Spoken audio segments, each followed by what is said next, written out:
What is up, everybody? Surprise. Well, not really surprise. Monday stream? Huh? I usually can sneak in here on a Monday, but then sometimes I'm competing with a bunch of other people that's streaming on Monday. So I don't know. I tried to kind of see what the lay of the land of who might be streaming right now, and I didn't see anybody that I usually conflict with, so I was like, let's do it. I am so itching to finish this page. This could be it, guys. You could be witness to the final finish of this Will Eisner Master Study page. Who knows? We're trying for it. We're gunning for it, because so much more to get to after this page. So many more master studies to get to. I think I had mentioned a few streams ago that I have in mind who the next master study will be on. Like, I'll get you guys to vote on the page which I want to do, or which I'll do, but I think I know which artist I want to do the master study on. And then I saw that Ditko comic, and I was like, ooh, it would be great to do a Ditko master study, so I'm kind of formulating on that one. And then Frank, good old Frank from Amazing Fantasy, owner of Amazing Fantasy, an awesome comic book shop here in San Francisco, he commented and he was like, you should do a Spider-Man Ditko page. And I was like, ugh, Frank, like, trying to kill me. But it just got my brain, the gears kind of turning. That would be really cool to do a Spider-Man Ditko page. And then I was reading another comic book last night. It was an annotated version of the comic book. Won't tell you which one it is because it would give it away. But I was looking at these pages and I was like, ooh, this one would be a really good one to do a master study. So I got a lot of master studies slowly piling up. And I just want to get to all of them. But I have to finish this page first. So as I was thinking about the new week coming in, and all that I have to get to do, it's filling up quite quickly. I was like, I need to finish this page. So Monday came around. Here we are. I've got some time. Got some errands out of the way that I needed to run this morning, and we are here. So welcome to my channel, my master study, possibly the final inks of this Will Eisner master study page. For those of you who don't know, my name is Rocky Ballesteros, and I'm doing these master studies. Can I say master study anymore in the next 20 minutes? I'm doing these studies of masters, comic book masters, to just learn from pencils to inks, just to learn how they do what they do, hopefully learn some techniques in the process.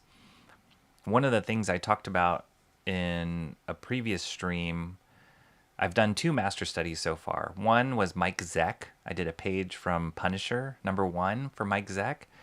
The second page I did was a Michael Golden page from the NAM, which was incredible.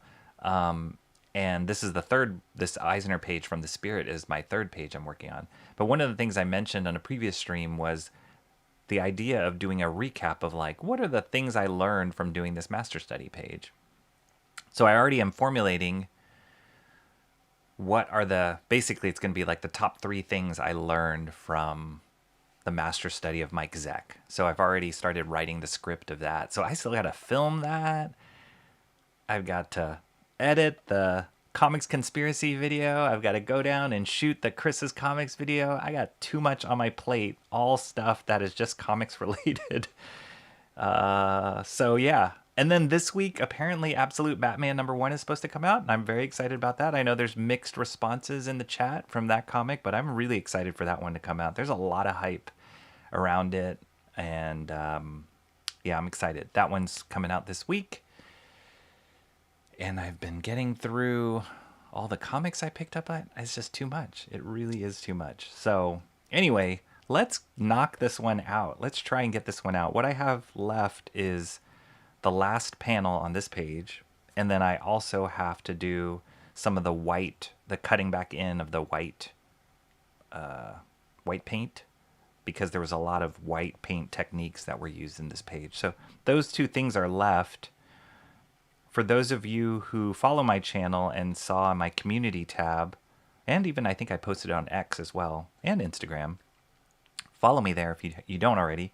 I posted the latest progress of this page, and what I did after the last live stream of inking on this is I went in and did some corrections, which I knew I had to do, but I also drew the borders on each panel, and every time I do that, it kind of finalizes the panels when you draw those borders in. So I got so excited seeing all the borders of the finished panels already, and it just leaves this glaring hole of this last panel to do. So that's where we are. A lot to get through, a lot to explain, and but I am so excited. We are almost there. But let me check in with the chat first. Who is this? Cranberry Lander says, "You're streaming, Rocky? Why is that a surprise? What is that a surprise? I am streaming. And I'm glad to have you here, Cranberry Landers." And then oh, I'm sorry. Hang on. Sorry. Almost forgot. Oh, that was another thing I was working on before this stream. But we'll see what happens. Who shows up? Cranberry Landers. This is a cranberry full of power. You're full of power this Monday, man. So good to see you. And then this guy's here. Mark's Music Obsession. What's up? Mark's Music Obsession, you are in the pathway. Well, maybe not the pathway, but storms are coming. Just survived Hurricane Helene. Thankfully, it didn't really affect you that much. Now this new one's coming. I don't even know what the name of this new storm is coming, but I heard there's evacuations going on in Florida. What is going on? I mean, I guess it's that season, right? Hurricane season. And I know that Katie is coming to your side of the world very soon. So hopefully she's not affected by all this crazy weather. Hopefully you, hopefully it passes you by. You said it's not going to be near you again, so we are hoping for that. And another beautiful sunny day in Florida, which is awesome. It has been very hot here. I had mentioned before that we were kind of going through this heat wave. Hopefully today is the last day of the heat wave, but it's very hot. All the blinds are closed in our house. Fans are on everywhere. We're sleeping with the windows open, which is not very typical for us here because it gets cold at night, but it's been super hot. So hopefully today is it. I do enjoy the sunny weather, but the heat can be a bit much. Mark's Music Obsession says almost 350, so close. I know, right? We are at 347, I believe, which is great. So great. So close. For those, tell the 3 friends you have. If each one of you guys who are in the chat now tells one of your friends to subscribe, we'll be there, I think, right? Haldir knows. What's up, Haldir? Good to see you again. Haldir 64080, 6480, 6480, 6480. Good to see you. Yeah, if Haldir, Mark, Cranberry, tell a friend, and we'll hit that 350, which is really exciting. The jump from 300 to 350 went faster than I was expecting. And I think also, so one of the YouTuber kind of ideas out there is to create what's called evergreen content. So videos that people can watch over and over again. They can discover it whenever over the course of your life on YouTube, and it's just something that people watch. So reviews do really well with that stuff, like reviews of equipment, or just like people's stories about a certain decision they made or whatever. So I'm hoping that the top I guess whatever top 3 things that I learned from the master study can be that kind of evergreen content, because like watching the live stream of me inking, it's great during while I'm doing it live, like now. But maybe somebody in the future is like, oh, do I want to watch this guy spend 3 hours babbling and inking on a panel? Maybe, or they'll just fast forward it through it. But I hope I'm assuming the top 3 things that I learned from doing a master study will be a shorter kind of video, and it'll be a little bit more produced. It won't be live, edited, and hopefully shot well. So yeah, I'm hoping that can kind of fill in that kind of evergreen content that would work to help boost more views on this channel. But yeah, 350, that'll be exciting. And then we're gonna turn that corner fast to try and get to 500, which would be awesome, which would be really awesome. Mark's Music Obsession, Cranberry, the up-and-coming artist. Cranberry, you've been streaming. I keep seeing notifications of you streaming, and I can't make a lot of them, unfortunately. I'm sorry, but that's awesome. I'm glad that you're finding time to do that, and hopefully you're getting a lot of enjoyment out of that. That's how it goes. That's how it starts. It's really great. How about a cover for a master study instead of a page? That's a great idea. Mark's Music Obsession. For sure. I'm open to that. There's some classic covers out there that could be really fun to do. Probably would go faster than a sequential art page. So yeah, I'm totally open to that. That'd be great. Emo Trash. What's up, Emo Trash? Not at home, listening from the car, no clue where mom and grandma are taking me. That sounds suspect. Hopefully someplace good. Hopefully they're not kidnapping you to take you to some undisclosed location, but glad to see you here. Glad you are listening along. Mark's Music Obsession says the storm will be gone before she arrives on Sunday. Good. The long-term forecast is perfect for now. Perfect. Awesome. Great. That's great. That would be miserable if she arrived and you'd be indoors all the time, or if it'd be storming. That would be really bad. Cranberry Landry says it's 104 here now. Is that a dry heat or a humid heat? I always thought that dry heat is better than humid heat, because just humidity like saps the energy out of you. That's what we experience like when we go to Asia and it's really humid over there. Like once you step outside, you feel like, oh my gosh, I got to take a shower. Like you usually take 2 or 3 showers in a day, and just really saps your strength. But the heat here, when it gets pretty hot here, is dry, relatively dry, and it just like feels like your skin is burning. 104 is gross. I ain't got any friends to offer. You know, I could try. What's up, Alan Lau? Stop stalling and get to work, Ballesteros. Wow, that gives me a little bit of PTSD, Alan, for those kind of words. Stop stalling, just because reminds me when we used to work together. Those were the things Alan would shout at me from across the room. Stop stalling, Ballesteros. Get to work. How are you doing, Alan? It's really good to see you. It's been a while. We got to catch up, but really good to see you. Cranberry Landry says, how dare you not watch while I'm streaming, Rocky? I enjoy, but get stressed with those. I try, man. I try and make it. Like, I always feel guilty when I can't make it live to people's streams that I'm subscribed to. But yeah, sometimes, I mean, life comes up. Dinner, errands, family time comes up. So it's hard. I totally missed it. Totally boofed. But hopefully I can make the next one. It's looking like either the bank or the pharmacy because of our current direction. All right, keep us updated. GPS. Traffic is currently kind of Yeah, this is a good one. Blink twice, emo trash, if you're being abducted. Let us know. We'll send out the Amber Alert if you tell us otherwise. Dry heat here. Oh, yeah, that's kind of like how it is. How are you doing, Alan, with the heat? That's gross, right? It's totally gross. Alan also has dogs, so he has to go outside and walk those dogs. Fortunately, I don't.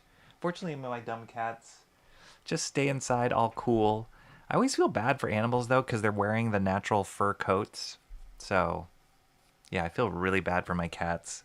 One of my friends, they have a bunny, and I think what they did was like they froze like either a water bottle or like and wrapped it in a t-shirt, and then the bunny like laid up against it because it was so hot. But I didn't do anything like that for my cats. I'm like, whatever, you can survive. You've never had a hard day in your life.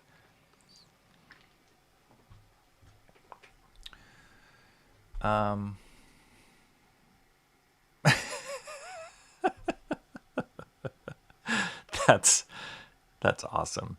86 here today. That's nice. Decent humidity level, especially for us. Yeah, usually more humid in Florida than here. Probably the bank, passing the pharmacy as we speak. Maybe you're gonna rob the bank. Emo trash, be ready. You might be running point or getaway car. Be ready. Another idea would be a master study on a 3-panel strip instead. If you're weak. If you're scared of the 9 panels, yeah, we could do a 3-panel. What would be a 3-panel? Like Peanuts? Could do a master study on Peanuts or Garfield. Would that interest anybody for me to do a master study on Garfield? Alan now says dogs are roasted. Yeah, yep. Just lying on the hardwood floor trying to stay cool. It's really hard. And I know your dogs are short-legged. So, well, maybe that's a good thing because heat rises. So maybe it's good they're short-legged. I've been staying downstairs as much as I can, which is where my office is. So it's quite a bit cooler downstairs than it is upstairs. But I'm like, well, I watch TV downstairs too. Like I was watching the baseball game, which was a great baseball game yesterday because the Dodgers got smoked by the Padres. So Alan now says I should draw a Ziggy strip. I'm sure I could learn a lot from Ziggy. I think. Kathy. Dang. Ugh. Calvin and Hobbes. That would be scary. That would frighten me. Calvin and Hobbes would be really hard. That's about as master study. Not that any of the other ones, Ziggy, Garfield, all that are not masters, but Calvin and Hobbes would be quite frightening because Bill Watterson is one of the greatest illustrators, comic illustrators of funny strips or Sunday strips or comic books. Like that guy. I mean, I would have loved to see Bill Watterson do like a standard superhero comic book or something. He could do it. Like he could draw anything. Kathy, no, that's terrible, Alan. I don't drive, Rocky. If they rob the bank, they're on their own. I'll walk home. Well, then maybe you're the person that puts on the mask, walks in and says, "Give me all your money." That's you. That's you, Amo Trash. And then maybe your mom or your grandma will drive you to safety, hopefully. Bone. Oh, Bone would be a good one. Bone would be a good one. That's a really good one. Yeah, Bone would be fantastic. I love Bone. Bone would be cool though, but it's not 3-panel. Nope. No. Yeah. Pulled into the bank. Money time. This is it. Your time to shine, emo trash. Get ready. Central Comics, what's up? Good evening to you all. Is it already evening where you are, Central Comics? Where are you, Central Comics? Not that you have to tell me, but good evening. Wow, that must be...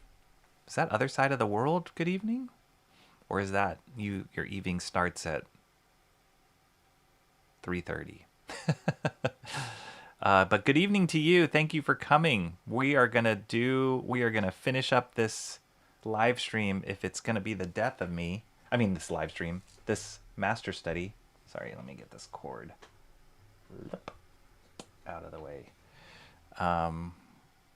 If it's gonna be the death of me trying to finish this up today. Bill Watterson would be great as a comic creator. Maybe a really sci-fi book like a year. Yeah, he can draw anything. Bill Watterson, if there's anything that I learned from reading Calvin and Hobbes was that he could draw anything. I mean, so many of his strips like dinosaurs and spaceships and superhero stuff and comedy and cute characters, and yeah, he's one of the best. Mama's wandering in there. And where are you, Rocky? Central Comics asks. I'm in San Francisco. I'm in the Bay Area, California, sunny California right now. So Pacific Standard Time. We are at 12:30 right now. Get ready, emo trash. There's 2 pedals beneath that circle thing, the steering wheel. The right side is go, and the left side is stop. When your mom and your grandma run into the car, just slam on the right. Make sure they're in the car first and the doors close. Slam on the right pedal, and you turn that wheel. Make sure you're in drive, D, and you turn that wheel in the direction that you want to go. And that's about it. And avoid the sirens, avoid pedestrians, and you should be okay.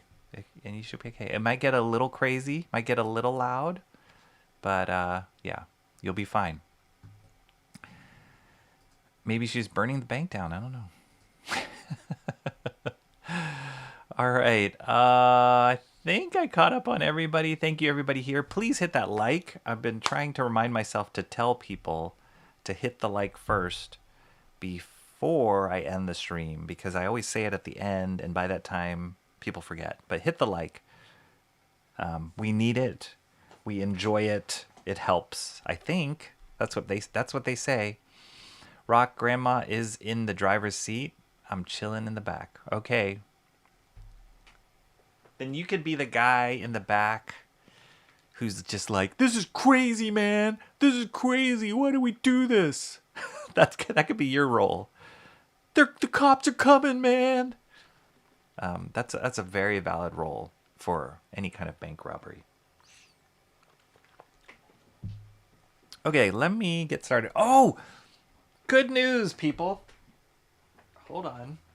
I'm not using it today, but I finally got a hold of it.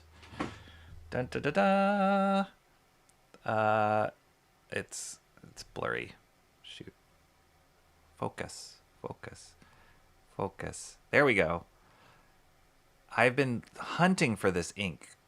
Kohinoor Rapidograph Ultra Draw ink. Black India ink. I've been hunting for it for a long time. Tried to order it online. The shipment got canceled. Like it was like, oh, it's going to come in 2 weeks. And then right at the last minute, the shipment got canceled. I reordered it. Still hasn't come yet. Went to a couple art stores in the city. They were out of stock. And then finally found one store downtown that had it in stock. I was so excited. Took a picture of the bottle. Was going to post it and say, I found it. The bottle, I bought 2 bottles. One of the bottles exploded in my hand for some crazy reason. I didn't lose all the ink, but it exploded. So it got all over my shirt and my shorts and my hand. Couldn't post it wasn't meant to be. But I did get the ink, and I will probably be using it on the next master study, not this one. I don't want to change inks in the middle of a master study. I think that could be disastrous. But I got it. And I'm so excited to see if there's any difference between the two inks I'm using, or the two inks that I'll use. If it makes a difference, who knows? But that's part of the learning process with doing these things, is not only the techniques and stuff like composition and inking techniques and anatomy and storytelling, but also the tools, and hopefully finding the right tools that work really well for me, because there's so many recommendations out there.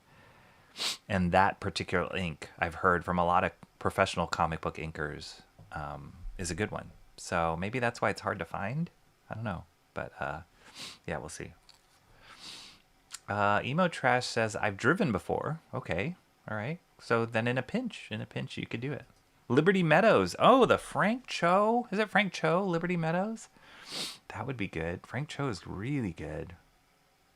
So many good options, right? So many good master study options. Avoid pedestrians. It's not a video game. It's not. It's real life bank robbery, not video game bank robbery. Nice impression, Rocky. Ah, yes, the exasperated victim. Portugal, Central Comics. Oh, maybe you've told me this before. That is amazing. Yes, you have told me this before. Amazing. Wow, Portugal. I think I visited Portugal once when I was a youth. I was out there for some like exchange program. I think we took a trip to Germany, and one of the side countries we visited was Portugal, but I don't know much about that country. I just know you're at the tip next to Spain. Amazing that you're here. Wow. Good evening to you. 8:30 in the evening. Wow, that's awesome. Going to have a major shoulder surgery on the 18th. Oh my goodness. Hopefully that goes well. And hopefully your recovery goes well. Is that on your dominant shoulder? I've realized as I've gotten older too, the flexibility, it's not where it used to. The rotator cuff, not where it used to be. A little sad. But sorry to hear that, Central Comics. I really hope that the surgery and the recovery go well. Pedestrians might be harder to avoid. That's why you get the points. One just walked out in the road in front. All right, I feel like I'm gonna like say something and it's gonna happen and I'll regret saying it. So I'm not gonna say anything anymore. Ferris Comics is in the house. What's up, Ferris Comics? How are you? Good seeing you. Ferris Comics and Central Comics. We got all the comics here. That's exciting. Please don't smoke that ink. I won't. Yeah, I won't smoke that ink. It was hard enough to find, so I'm going to treat it very precious when I use it. I really hope... Watch it, like, suck. Watch it be, like, the worst ink I've ever used, but I'm hopeful that it's going to be a good ink to use. Frank Cho, he's one of my favorite artists. Don't like his politics, but he's hilarious and does great art. Yeah, Frank Cho, like, he's got that, like, Adam Hughes, good girl art, pin-up cheesecake art. Really, really solid artist. And it's funny because a lot of those artists that do those kind of comedy strips, like Bone, like Liberty Meadows, they put the, like, really hot girl, the really cute girl, and then, like, some animal character or some cute character as the sidekick or as the counterpoint. So, but I love how Frank Cho, the way he drew his girl was like superhero, beautiful, realistic girl, and then this like cutie Liberty Meadows characters. 8:37 for Katie as well. She is probably busy packing. She's ready to go. Is she leaving tomorrow? I thought it was not tomorrow yet, right? I think she's got a few more days, right, Mark? Like next week is when she's coming. Alrighty. Let's get going. Let us get going. Where are we? What am I doing? All right, here. Here we are. This is the last panel to go. So we got everything from all the previous panels is jam-packed in this panel. We've got the spirit. We've got this This is the guy with, I believe this is the guy with the hat. Yes, this is the guy with the hat, because his hat is right here. It's really faint in this pencil, but his hat is here, and this is this guy. He gets shot by the killer, falls down by the telephone pole. See, he's standing by the telephone pole here, holding on the telephone pole here, but he's dead because he gets shot. Here's the house that was established here. Spirit. And then this is the third guy who was punching, who got knocked through the window and was punching the spirit. So everything is all jam-packed in this one panel.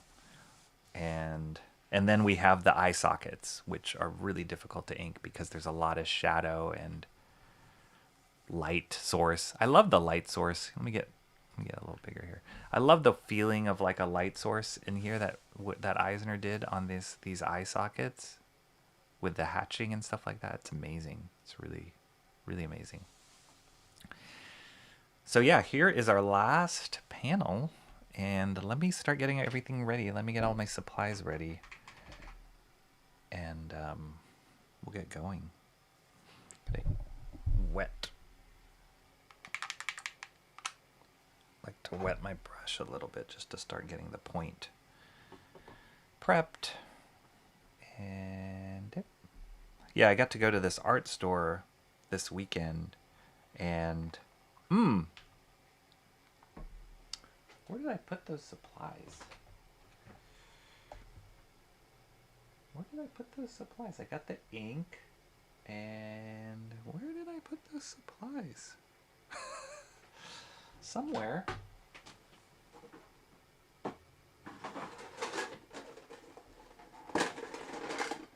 Okay, this is wigging me out. I don't remember where I put those supplies. It was like in a box.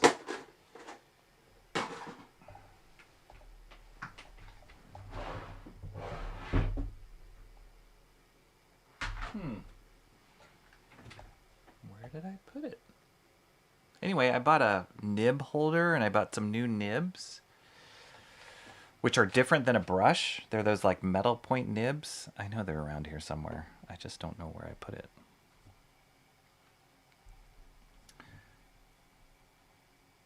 Blah, blah, blah, blah. No cranberry, but girls usually take a bit to get all packed. She arrives on Sunday. Yeah, if you told me well, I'm kind of a last minute packer a little bit. And then I'll stay up super late packing to finish it up. But in all fairness, we probably have half the stuff needed to travel than some ladies. Like, my wife always needs a bigger suitcase than I do when we travel.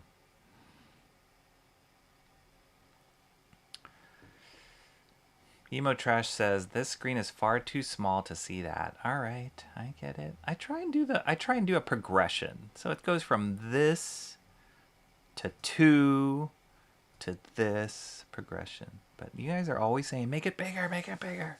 So maybe there's no point in doing that. Okay, so as has been the case in the past, usually the first inks are the brush is the most, the brush point is the most fine on a clean brush. So I'm gonna probably hit the spirit first on this. Hang on, let me catch up. Central Comics says, it's on my dominant shoulder. I'll have to make a pause on my work. I'm a comic book letterer. Oh, that's right. I remember you saying that. Yikes. That stinks. Sorry to hear that. I feel the need to mention I just saw the most obnoxiously like pink peach colored car ever. Comrade Sammy, hi, I'm here. I still exist. Of course you do. That's ninja style. Of course you do. Good seeing you, Comrade Sammy. I'll be home in a couple minutes. Judge you more harshly for the more appropriate sized laptop screen. Yes, we all felt you lurking, Comrade Sammy. We knew it. We knew you were here. Spidey sense was tingling. Right, let me move this and this, and I always tell you guys I like go back and watch the previous streams. Look how nice. And hold on, let me turn this a little bit more so I don't have to lean over so far.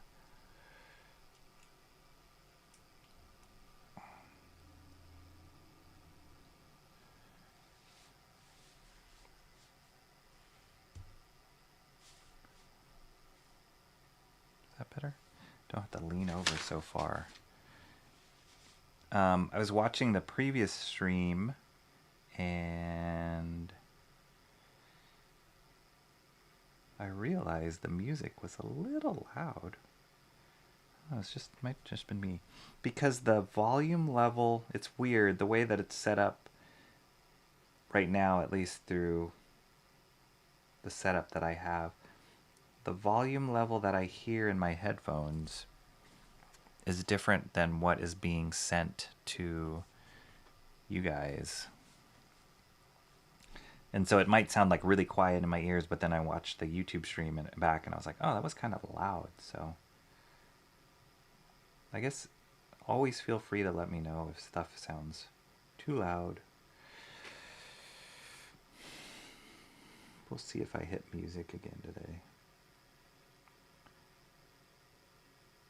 That's why everybody uses the like canned StreamYard or YouTube streaming music, because it's just easier just to hit play and not worry about it. I'm always trying to be too fancy with like changing the song, and it always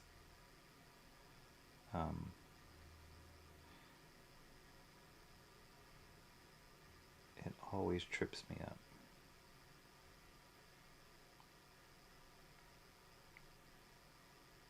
Look how fine that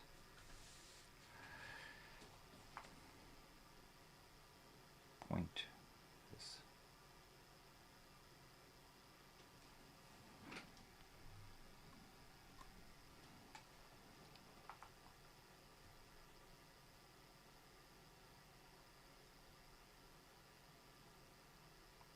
That eyeball is so delicate too. I might do that with a Pitt pen.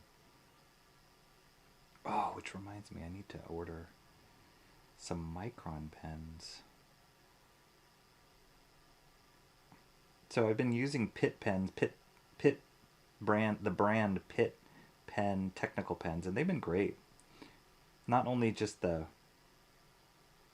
pen itself, like the stiffness of the tip and the point and all that, but the ink in the Pitt pens is really nice, and it blends really well with the India ink that I'm using. So that's a nice thing to find. However, I would say the other, one of the more popular technical pens used out there is a Micron pen. And I've used them before, but I was planning on getting some of those to try out to see if there's any difference between the two. I know a lot of people use Micron pens.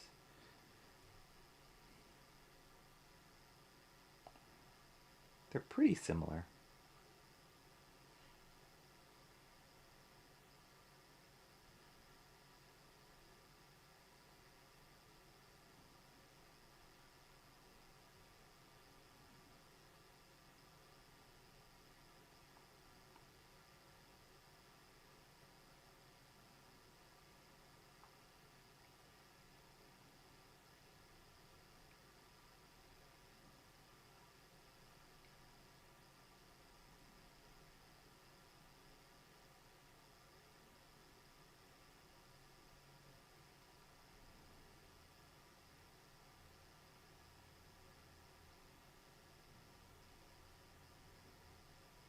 Yeah, the fine detail I'm getting on this brush right now is pretty sick.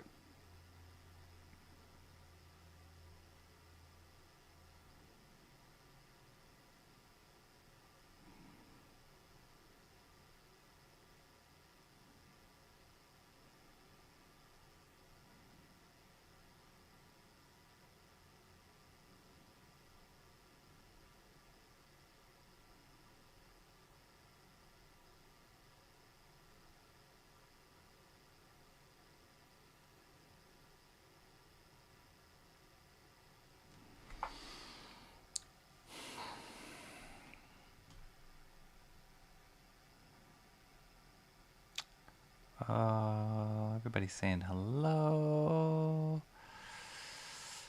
Da, da, da, da, da, da, da. Well, well, well. Oh, wait.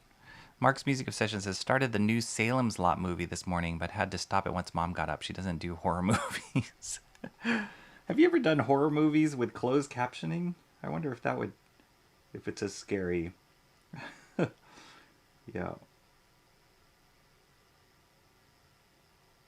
I don't know. It seems like the horror genre is really big right now on all fronts, like movies and comics, TV shows. Seems like it's really big.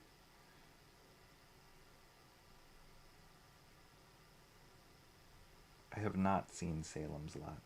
I don't think I want to either. I have to catch up on, I think, a new episode of The Penguin's out. I have to catch up on that. Hello, friends. Anyone for tea? Say cup of tea. Cup of tea. No. A cup of tea. Okay, bets are out, Katie. Have you started packing for Florida already? Even though it's still a few days out? Or are you a last minute kind of packer when you travel abroad? We're wondering. Mark thinks you already started packing. So, inquiring minds want to know.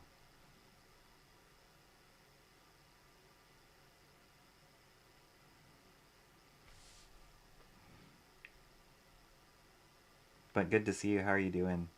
You must be excited about the trip. I was just talking with Mark just a brief while ago of the weather. Seems like another storm is approaching the similar path to Hurricane Helene, but according to Mark's prediction, should be passed by the time you get there, and weather should be really pleasant and beautiful. So that's always good to hear. There is that, Katie. We've turned into my street. I'll be back once I'm settled. Okay, see you soon, Hemo Trash. Everybody's up for some tea. Milk and sugar. You're all packed. Wow. That surprised me. That's pretty early. But then what if you have to use, like, so my biggest hang up on packing too early is like, what if you need to use the stuff that you like packed? Like the clothes or whatever, or I don't know. Like I always like to do like a load of laundry right before I leave anywhere. So that I have like the pick of the whole pick of the wardrobe before I go. Maybe I just don't have enough clothes. But wow, you're already packed. That's awesome. Yeah, I was just saying that I'm kind of a last minute packer. Part of the reason is I get so caught up in it and like just thinking, oh, what if I need this and this and this? And it just consumes me. So I wait till the end to do that. Then other part of the reason is what I just said of I like to have the pick of my whole wardrobe or whatever it is before I go. So I wait till the last minute so that I have all that stuff and nothing's in the laundry or what have you.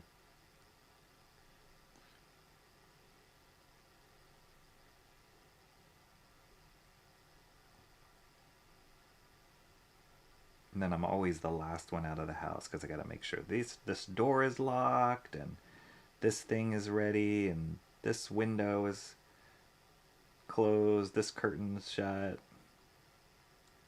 Didn't forget this thing, this is turned off. That's me.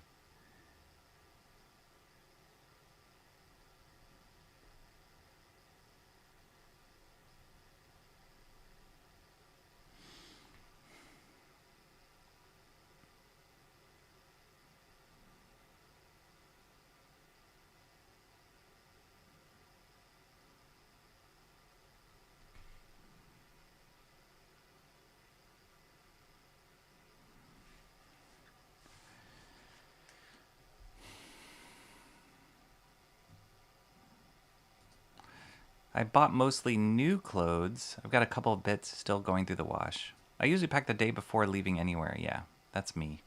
I've been really overexcited. Aw, that's great, Katie. It's going to be an awesome, awesome trip. Glad you're taking it too.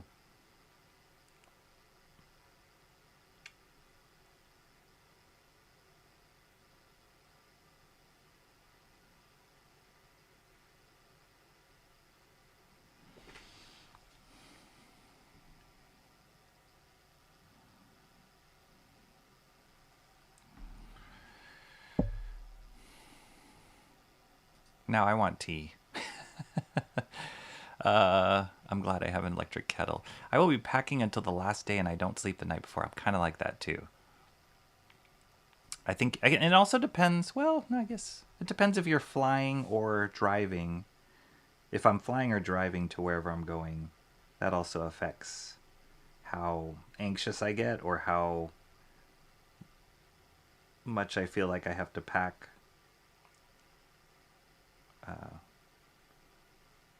But yeah, the once I get on the road or get in the plane, then I relax. But everything leading up to that, just I'm really tense. And I don't do things linearly either. It's not like I like, okay, I just got to pack all these things and put them. Like I'll put one shirt here, then I'll go and oh yeah, I got to get this thing ready for the cats over here, then I'll go over here. I'm like ping-ponging all over the house whenever we travel, which is probably not the most efficient, but it's just kind of how my brain works.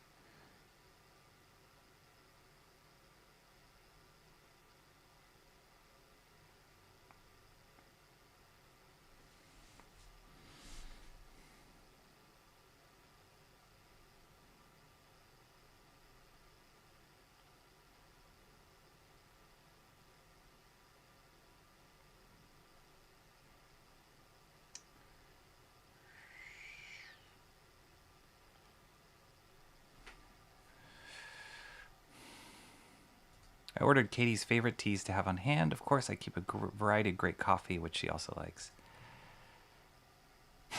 You guys are... it's going to be the great food exchange between continents when you guys meet.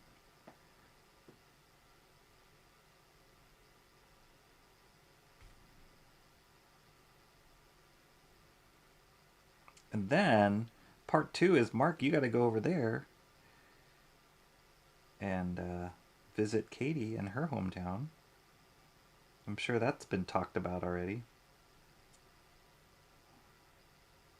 We were planning on going to London. We had a whole trip booked and everything. We were going to do a London-Paris thing right before COVID happened. And so all those plans got canceled, obviously, once the world shut down. And I'm really sad because I've never been to London before. Never been to the UK. So I definitely want to go one of these days, go back, or go try and do that trip again.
Central Comics, if you're still there, how did you injure your shoulder? Was that just a repetitive work thing? Because if you're doing lettering, I'm sure you're like at the computer all the time.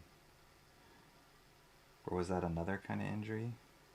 Yeah, fortunately I haven't had any, knock on wood, and haven't had any injuries in my life that required surgery. I have cracked some ribs before. That wasn't fun. But there's nothing you can really do about those.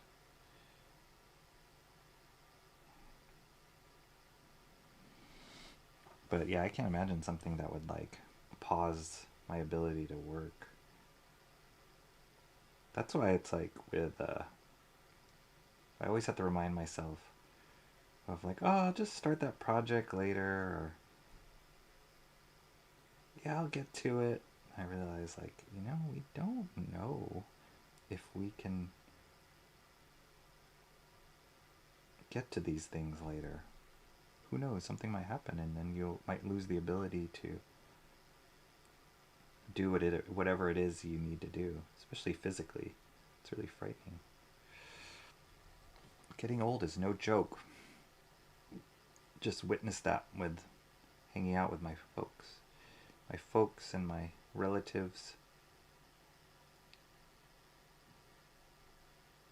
It's no joke.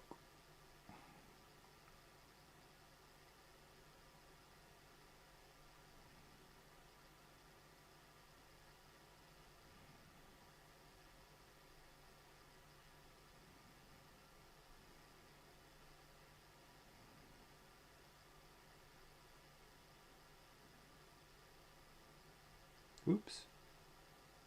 Oops.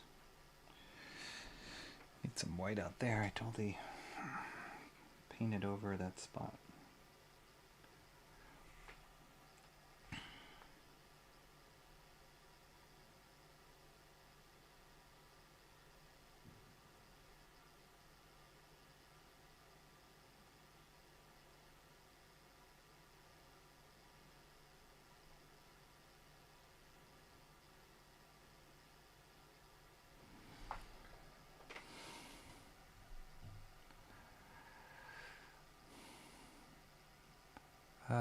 Emo's back. She's done robbing the bank. She's settled in now. Katie's never had apple cider hot chocolate. Oh, is it together?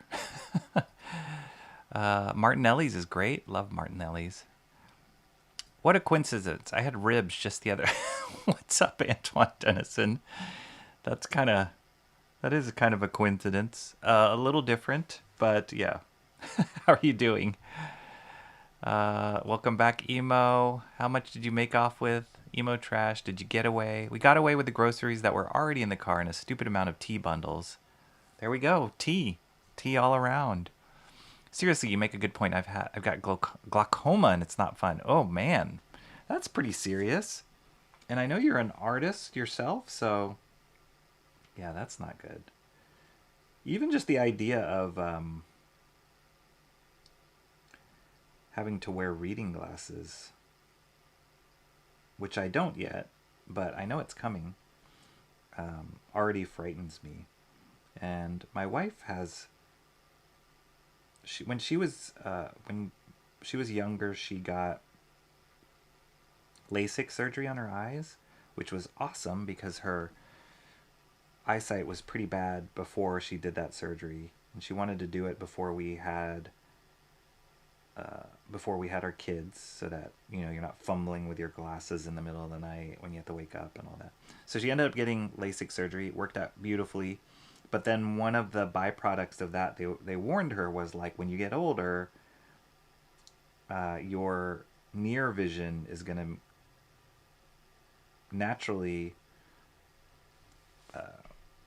get worse. But I guess patients with LASIK, it's even more extreme.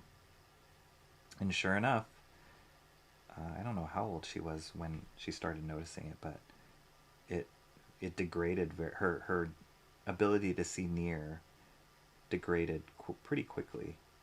And so now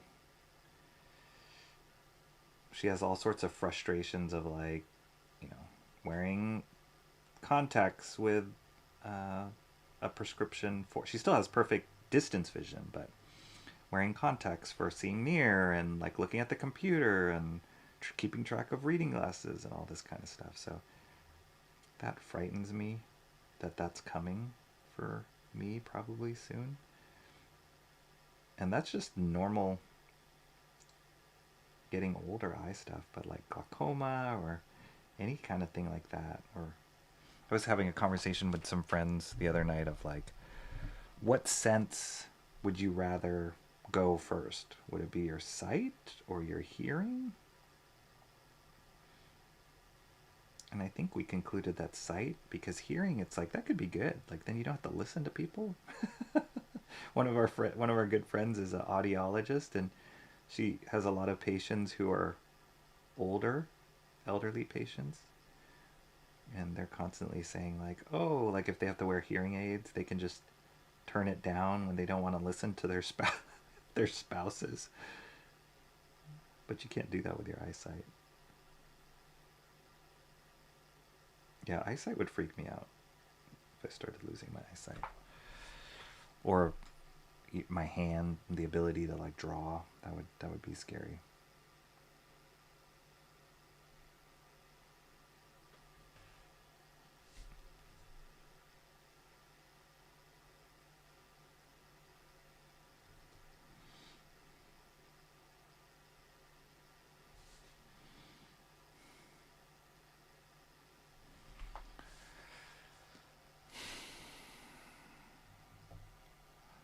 Cardio for today is done.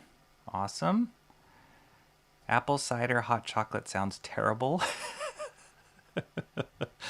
I got the LASIK like 2 years ago. Was to get rid of the buildup that came back after my cataracts. Oh, that's right. You have mentioned that before. Yeah. I've always had perfect vision, but now I have to wear reading glasses. It's horrible. I'm always losing my... Yeah, that's the thing. Like having to track those glasses. Tell my wife, like, you need one of those...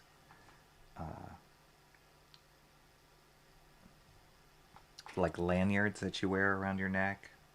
I know it's not. I mean, there's some nice ones out there, but I know it's not cool to have to be wearing glasses as an accessory around your neck. But then it's like if you can't see and then you don't know where your glasses are and you can't see to find them, like that's so frustrating.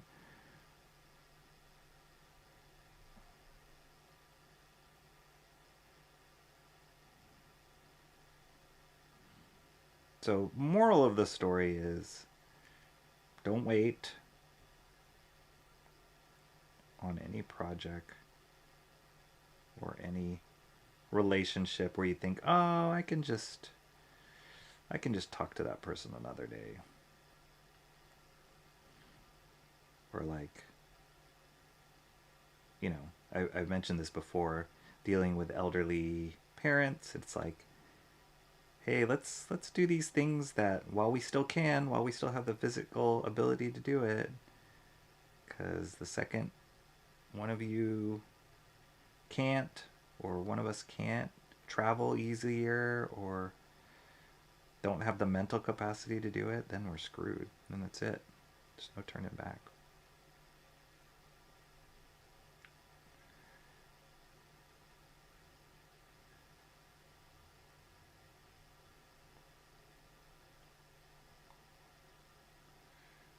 Oopsie.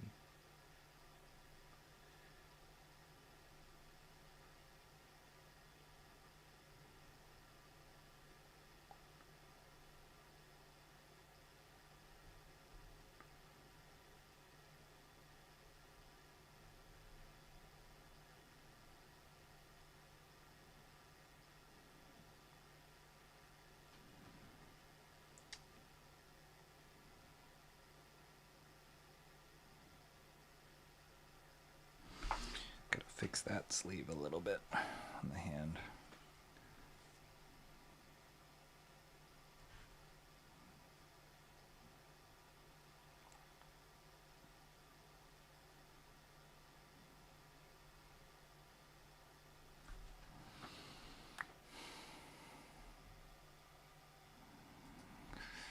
Already beat you to it, Rocky, except I don't mind. I don't keep up with multiple pairs of glasses. I've just been really good at maintaining the one. That's because you're still young and you've got good memory still. Because the other factor is like when your memory starts going. My wife is like, she's like eating her ginkgo biloba. She's like, I gotta eat more ginkgo biloba for my memory. I'm like, yeah, but if your memory's not good, how are you gonna remember to eat the ginkgo biloba? And there's been times she's like, did I eat the ginkgo biloba? And I'm like, I don't know. I don't remember.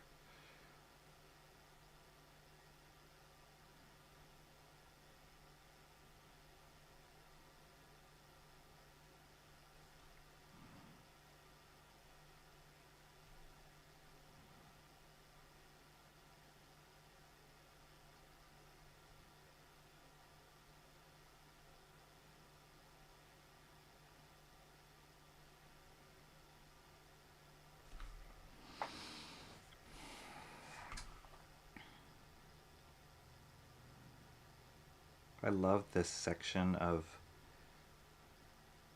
the spirits overcoat. The way that Eisner did this. It's masterful. It's really nice. It's got this great use of shadows and folds. The way that the folds are indicated through the shadows. It's like this nice tension here, like this pull between the legs.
I was just talking about what sense would I be willing to lose. I think it would be the ability to speak. That's a good one. Yeah. Yeah, because I guess you could always write. You could learn sign language. That's a good one. Not that we want to lose any of our senses, but we have to pick one. I could see that being okay. Unless you were like a singer. That wouldn't be good.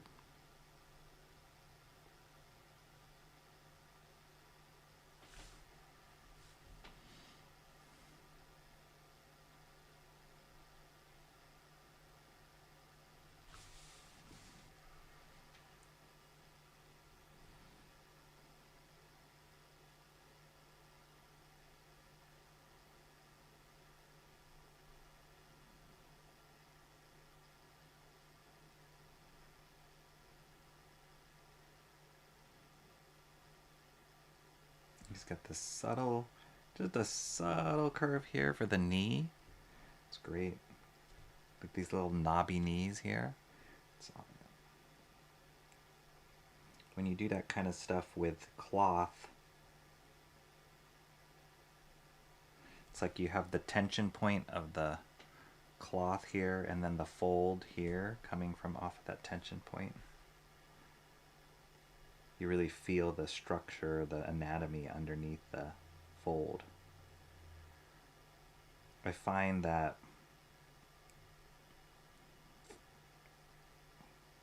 a lot of artists these days, they'll stylize fold clothing so much that like they don't understand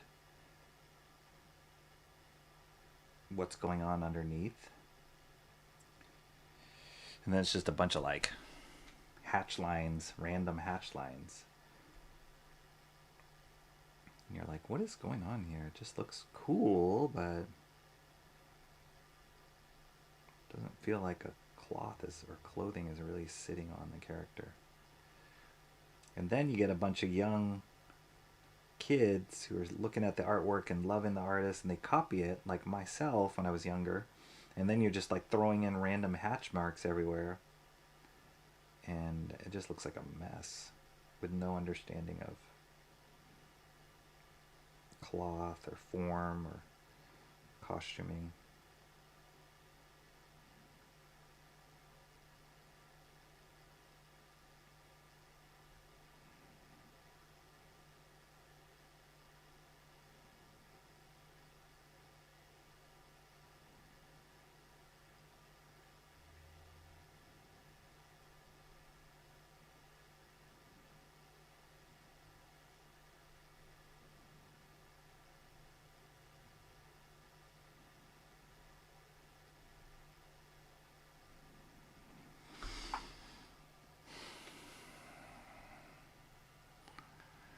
Emo Trash's site's better than it was before the surgeries. That's great. Just bought 3 pairs of glasses to pack because I will lose them for sure.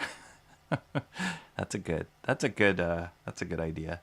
I think a lot of other people would also like me to lose the ability to speak. Yeah, it's one thing for us to choose what if we had to pick what sense we would be okay losing. It's another thing for other people to say, okay, what would my wife want? Which sense would she want me to lose? Or my significant other?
Alan Lau says, ink's looking great. Thanks, man. It's amazing how colors got brighter after the cataracts were removed, along with my sight in general becoming exceedingly clearer. Yeah, I mean, at least there's the science to be able to do those kind of surgeries now is amazing. Like, aren't they just like replacing the lens on your eye, like taking it out and replacing it? I'm not sure how it works, but that's my understanding. Ferris Comic says, I've been wearing glasses since 2nd grade. I'm so nearsighted, it's not funny. I think a lot of, probably because you were reading too many comics, not focusing enough in the distance while your eyes were developing. I mean, I don't know how much. I've heard that that's not really a factor. Those kind of things like reading in the dark or straining your eyes or whatever. I've heard varying opinions, but it seems like research supports that the greatest factor in your own eyesight is genetics, good or bad.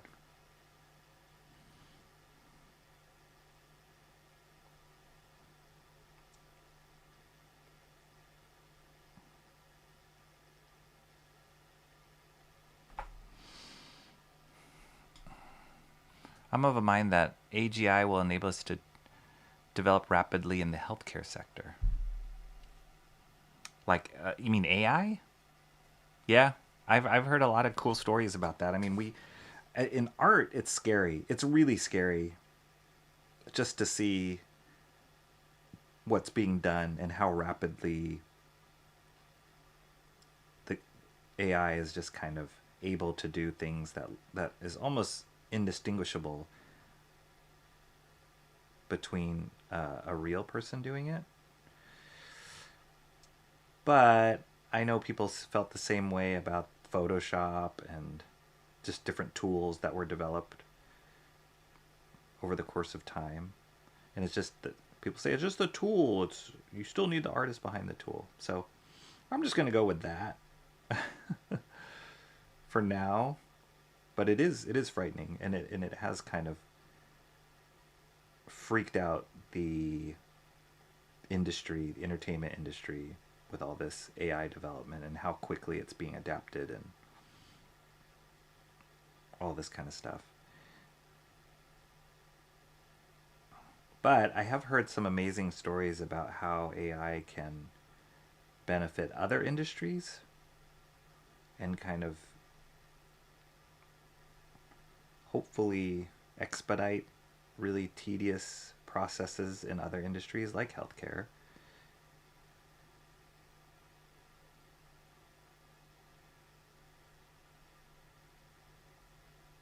But we'll see. We'll see.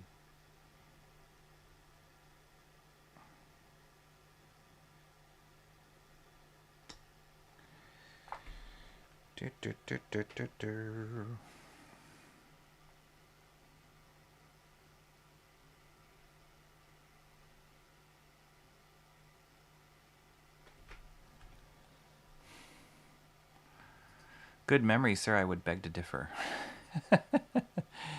I think the main difference is that my glasses are just on my face from the moment I wake up to the moment I go to sleep.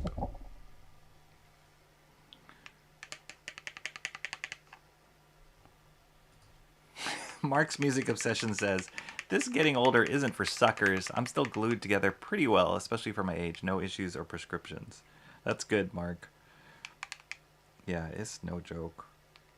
You don't recover as fast from things. Yeah. No fun.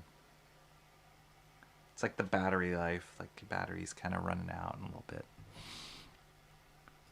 When I take them off, I'll forget that they're not there. That makes sense. My glasses aren't bifocals, it's the other one, of which I am currently not remembering, which only proves my point. Varifocals. Wow, I've never heard that term before. Ferris Comics says bifocals. It's the thing. We're all headed that way.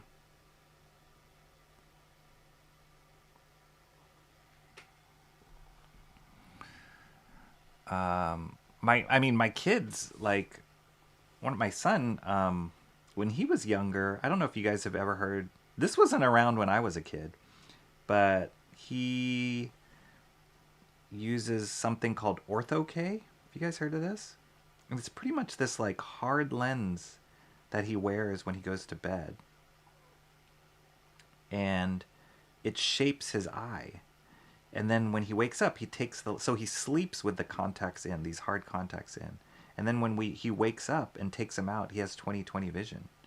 It's incredible. It's kind of like a like headgear for kids back in the day, that when they were trying to like fix their jaws or do,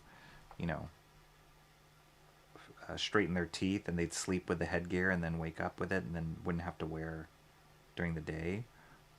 It's kind of like that for his eyes. And I had never heard of this technology before, or this invention before, but it works amazingly for him.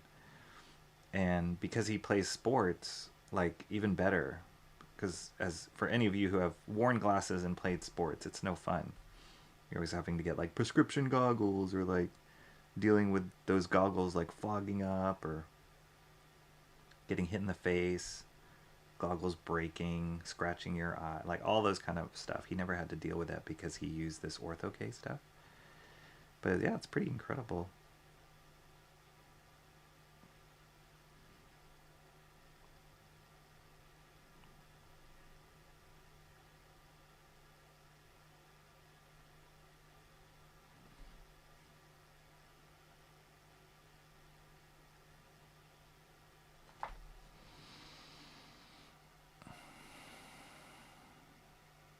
I hated to have to start wearing glasses. I made it to 52 without them at least. Wow, that's a long time, Mark. So that's,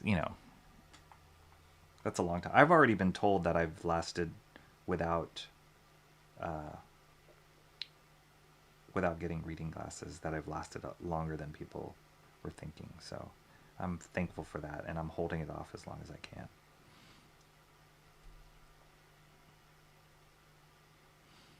But I got my glasses when, I think it was in ninth grade when I got glasses.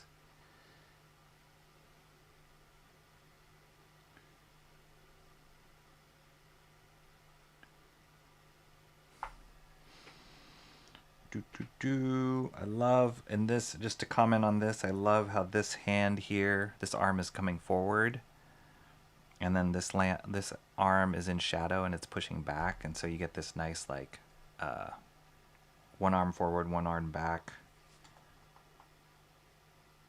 So he doesn't look so generic standing there, like symmetrical. It's like a great shift in his weight too. It's awesome.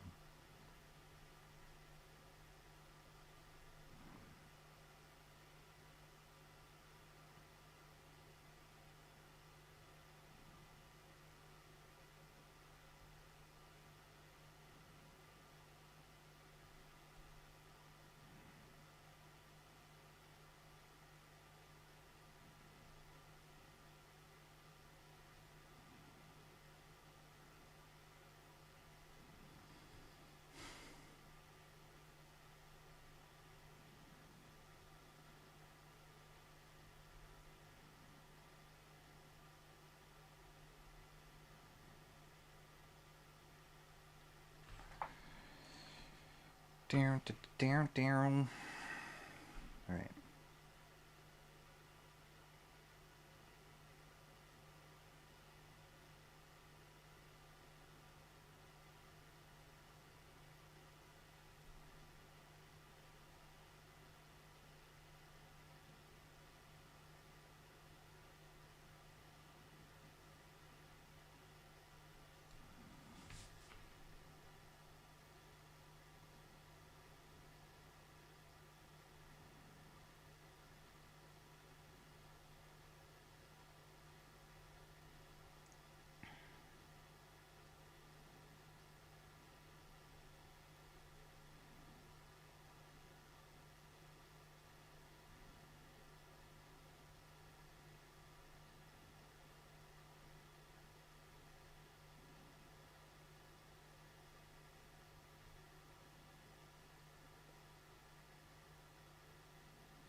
Yeah, I think I will do his eyeballs with a pit pen. I'm gonna risk it. It's so thin. One flick of the wrist the wrong way, and you could be cross-eyed.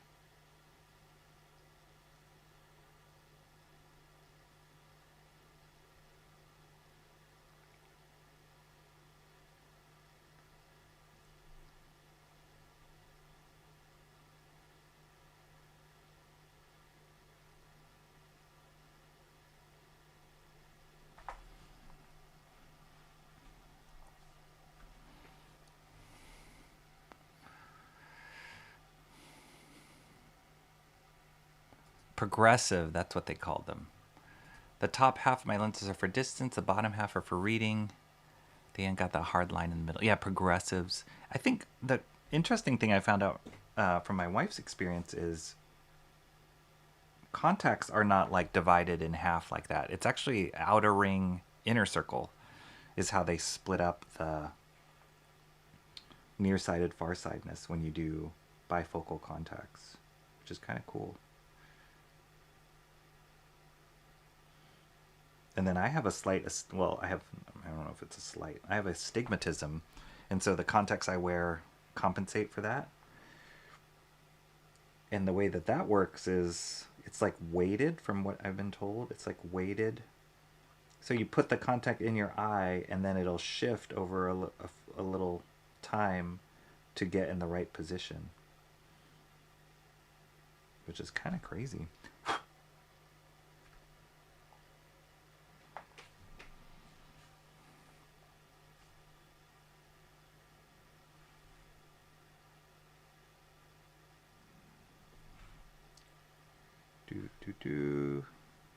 That is here.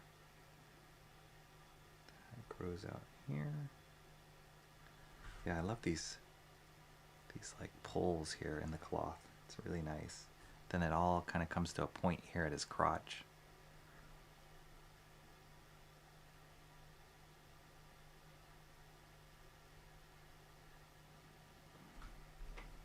But you can really feel his legs here and where his crotch and waist is, just based on the shadows. It's awesome. All right, got that. Move on to this guy here next to him. I'll draw his eyeballs in a second. Varifocals have the long, intermediate, and short vision in them. Oh, interesting. We're all complaining about our health right now. I know. We are. Oh, okay, I guess varifocals is what it's called in the UK. I tried the variable lenses, couldn't stand them, so I now have bifocals. Optometrist said some people just can't adjust well to them. Yeah. Oops. We tried to get my daughter on those same Ortho-K because her eyesight really needed it. It was like progressing. So what it does also is it like slows down if your kid's eyes are progressing quickly or getting worse quickly. Using that Ortho-K, from what we told, slows down that progress so it doesn't get as bad.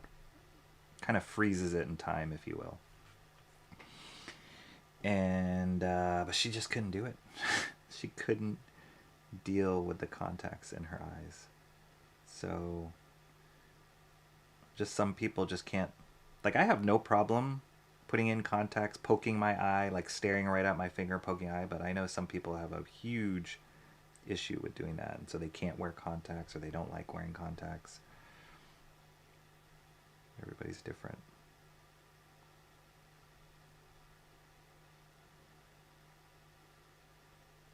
Yeah, I've had contacts go all the way to the back of my eye, or seemingly the back of my, like maybe the side of my eye. I get stuck there, and I've had to like shift them around with various techniques to try and get it back out in the front.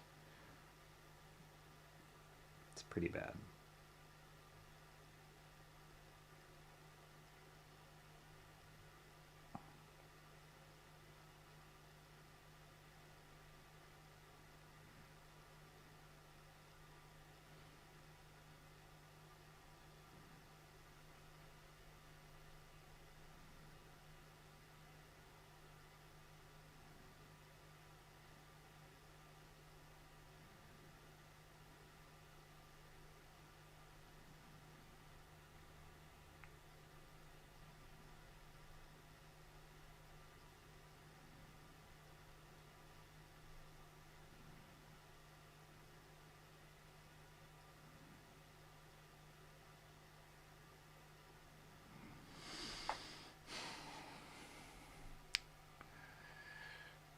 I get the thing about the drawing of old clothes, Rocky. That looks great, by the way. Thank you. I too would prefer to lose the ability to speak. I hate my voice. I would also lose the ability to speak. I mean, considering I have not heard, aside from a couple of you, I've never heard your voices anyway, so we could get along, right? We could all get along without having to speak. We just type to each other. It's normal.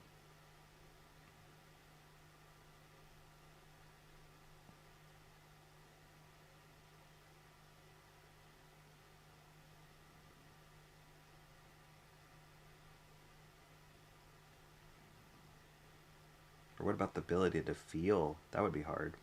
I heard that somebody correct me if I'm wrong, but I heard that's like really what leprosy is. Leprosy is not like, oh, you got just rotting flesh and it's gross and people stay away. I heard that leprosy is like, you lose your sense of feeling, and then what would happen was people would get injured or burned and they wouldn't know it, and then those parts would like get infected and rot, and back in the olden days or whatever, and then that's why they would be so like disgusting and people decomposing or whatever it is. But it wasn't like a skin problem, it was like a feeling problem, like a nerve problem, is what I understand. I could be making that all up. But we're so we're so adverse to pain, but we realize that pain is actually good because it tells us like when things hurt, or things tell us don't touch that, don't go near that, both physically and emotionally. And if we don't have those pain, like the sense of touch, and we don't know if something hurts, then we'll just keep doing it, we'll keep pressing against it, we'll keep trying to grab it, hold on to it, and just hurt ourselves even more. That's pretty deep, guys. We're getting deep on a Monday. It's not really that deep.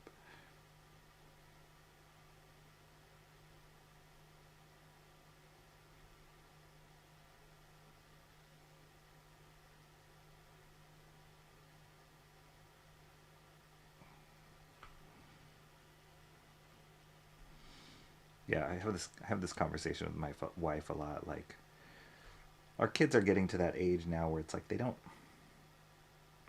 no longer can just tell them to do something and they just follow it.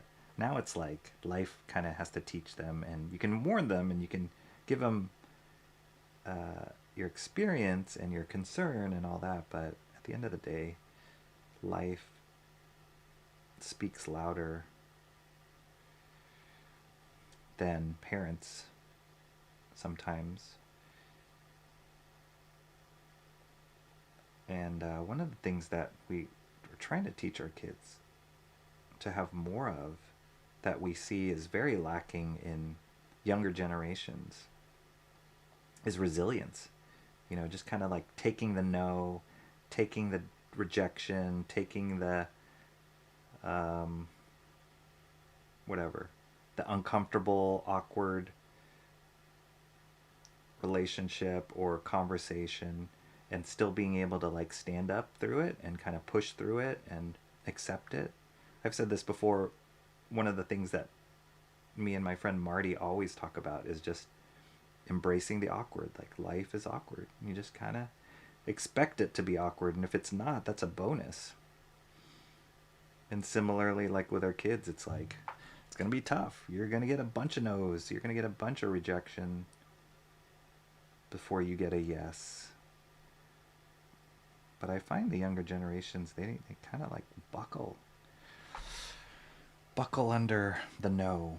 And they feel like, why did I get it? It's so unfair. And like, yeah, it is kind of, but why should you get the yes? Everybody else is working just as hard as you are. Sometimes it's unfair, but sometimes it's not.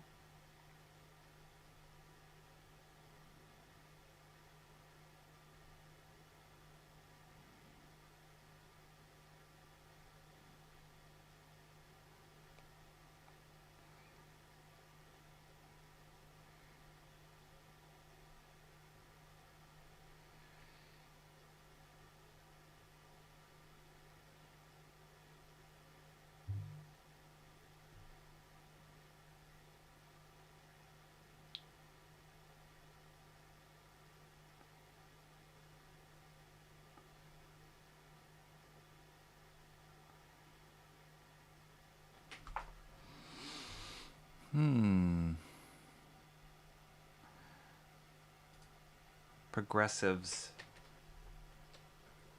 Yeah, the ones that don't have the lines.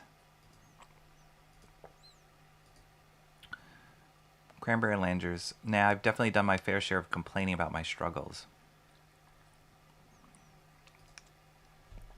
So, Rocky, are you saying it's Charlton and Marvel's fault? Maybe. I've gotten nothing but the shallow end of my gene pool.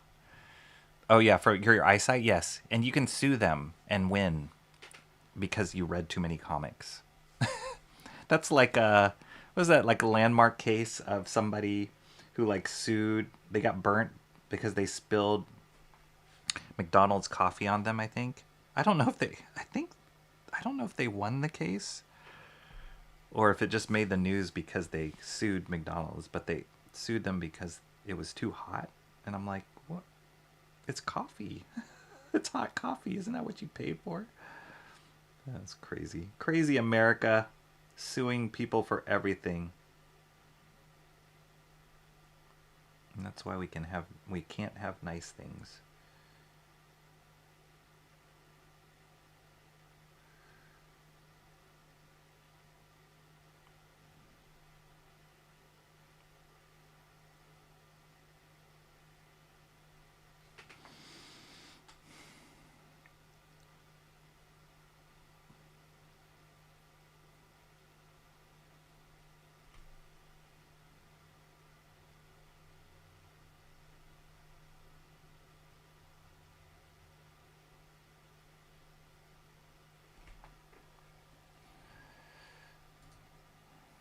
It's either comics or my mother's genetics. She was nearsighted and had macular degeneration. Wow, that's like a... Ferris, do you know Unhinged, Jason Bascom? You must know his YouTube channel. But he also has macular degeneration too. Like, it's a thing. I hadn't heard it so much. I didn't know that much about it, but you're the second person that has mentioned that.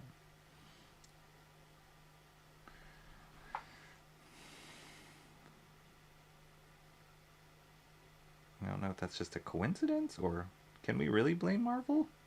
Can we blame comics for our bad eyesight? The generation that we are, our bad eyesight? No, I think it is genetics. A lot of genetics. That sounds incredibly... Are you talking about the Ortho-K? Yes. Yes. Yes. Well, that jaw thing was in my mouth permanently for like a year. Made it almost possible to eat. I've never heard of Ortho-K before. Yeah, it's a thing. And there's certain optometrists who... I guess you have to get a certain license to. I think it's really popular in overseas. In Asian countries, I think it's really popular, but there's quite a few optometrists or eye doctors here who do it.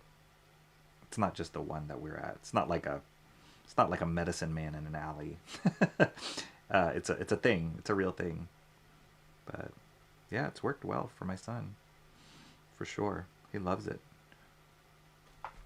He loves that he doesn't have to wear glasses. Rocky does bow chicka wow wow noises. I could. I do all sorts of weird noises. It's involuntary. You haven't finished that thing yet? Jeez. How do you say monkey in French? I haven't, Mr. Monkey Boy. I'm trying to finish it. The goal is to finish it today. That's why we're streaming. I have never pushed for more streams of myself as much as I have for this master study, because, dear Lord in heaven, there's been a lot of streams just for this one page. But at least it's turning out okay. At least I'm liking the results. I knew it was going to be hard.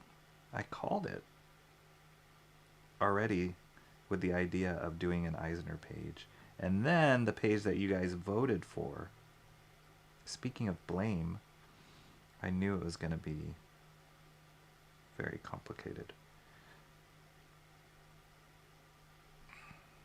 So here we are.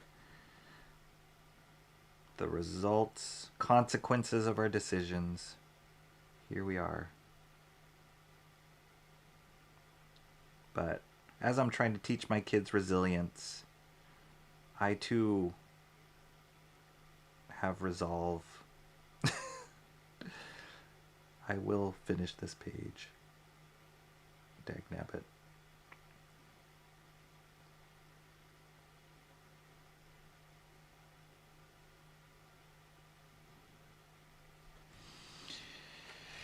You have to have some serious concentration too. I can feel myself like trying to rush through spots, and then that's when like the horrible line making comes into play. So I gotta like chill out and just go the speed I'm supposed to be going, not rush it.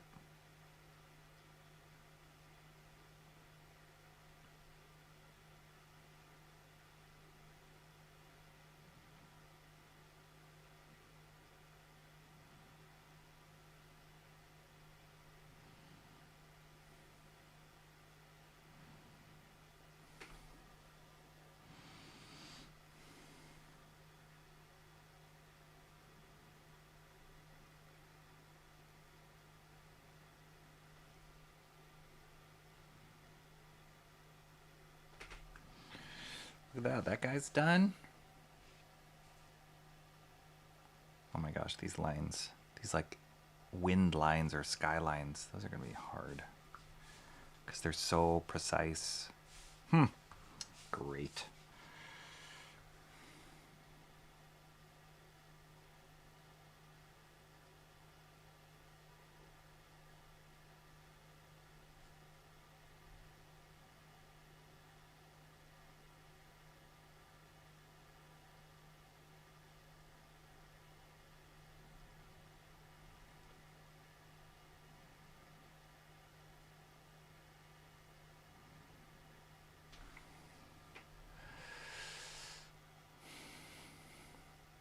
That mic bump woke up Maggie. Oh, sorry. I tell you, I'm going to invest in a better mic one of these days, and that will deal better with mic bump noises. Everybody, there's a lot of people that stream. They use this microphone made by Shure, and it's hundreds and hundreds and hundreds and hundreds of dollars. And this one was way less than that. This one was under $50, this mic. But the difference being is like the encasement, or however they build that mic. Like you can handle the mic all over the place and it doesn't make any noise. It's pretty amazing. But I'm like, I can't afford that right now. One day. But yeah, so the occasional bump will boom in your guys' ears.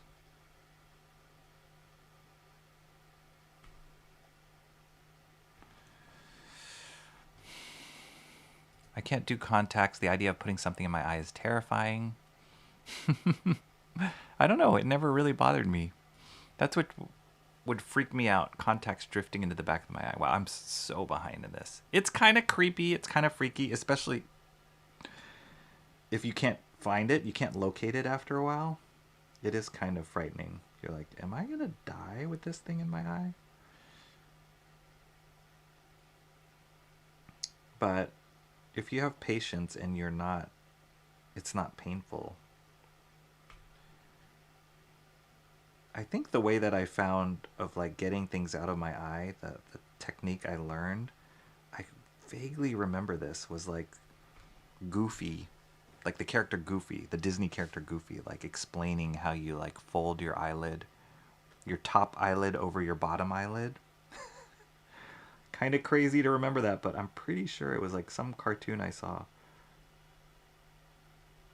where he was teaching how to do that. Or maybe it was DuckTales. I can't remember. Some Disney cartoon. And I use that technique even to this day. Alright, I'll hold off on totally finishing off the eye yet.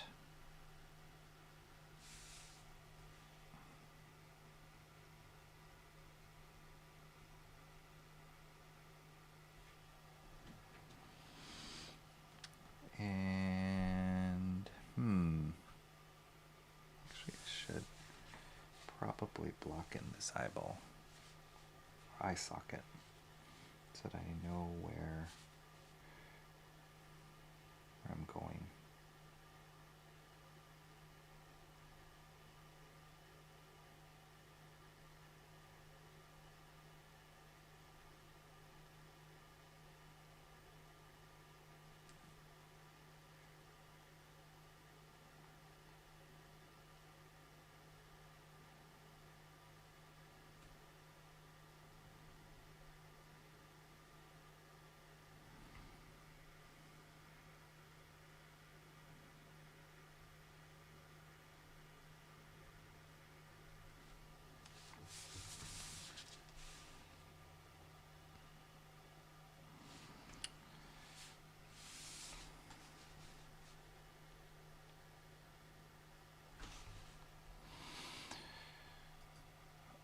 Often confused for a prepubescent boy whenever I do encounter strangers over Xbox parties.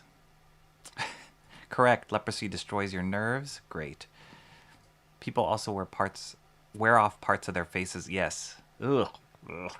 There are a couple different kinds of leprosy, but yeah, that's what it does. You're exactly right. They couldn't feel, so they didn't know they were injuring themselves. There was a fantasy book series with a leper protagonist. The Chronicles of Thomas Covenant. Wow, that sounds fascinating. Do you remember that from SNL, Mark? Are you old enough to... You got to be old enough to remember that from SNL. Deep Thoughts with Jack Handy.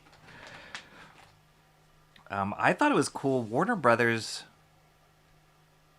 I remember them coming... Warner Brothers feature. It was like the huge boom of the 90s. And Warner Brothers was like the big up-and-coming competitor with Disney. And they were working on this new film. It was called Quest for Camelot. And the the protagonist in that movie was blind. And I thought that was the coolest thing ever. Like the coolest... Because there were so many things you could learn from... So many challenges to having a blind character. And like, what do you do? How do you like... stage action, and how do you show from their point of view and all this kind of stuff. I thought it was such a cool idea. Then that movie didn't turn out as good as I was thinking it would. Alright, I'm going to start drawing the collapsed guy here. Oops, there's another. Sorry, it's my cord. Keep hitting that cord.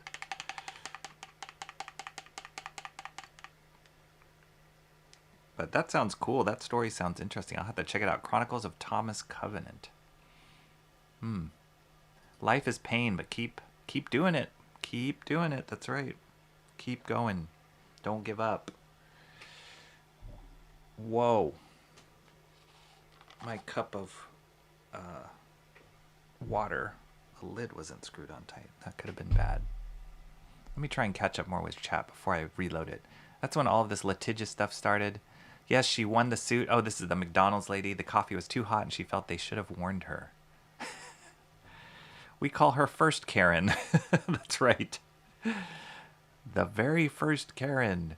People like that are the reason we have terms and conditions, as well as ridiculous amounts of warning labels. That's America. Correct. I was there before it really started, and it was wondrous. My mom has another person with macular degeneration. She has to have monthly injections in her eye. Looks like my sister is going the same way. Luckily, I have my dad's eye genetics. Wow, that's not great. You're cut off EISNER for a while. I tend to buckle under a no, whether it be from a potential partner, an employer, or anyone else. My mother always acquiesced to authority, was taught to do the same, a safe and unrewarding life. Yeah, you gotta wonder that. And as a parent, I mean, we wrestle with this, we struggle with this of like, were we too, like, participation trophy? We weren't those kind of parents, but this generation definitely is like that of like, oh, good job and everything, and how's the kid feeling? And you don't go through the adversity of like a war, like, or the draft, the army drafting young war, which is horrible, but it teaches you something about resilience, or that if you're affected by that, like you have a parent or a grandparent who had to sacrifice that kind of sacrifice in the war. I don't think modern day Americans, the younger generations understand that. And so we're in this like entitlement season of our country, and that pendulum is going to swift, or it will swift is going to swing, and it's hurting us as these generations get older and they can't really deal with that kind of adversity. So yeah, you got to wonder, like, where does it all start?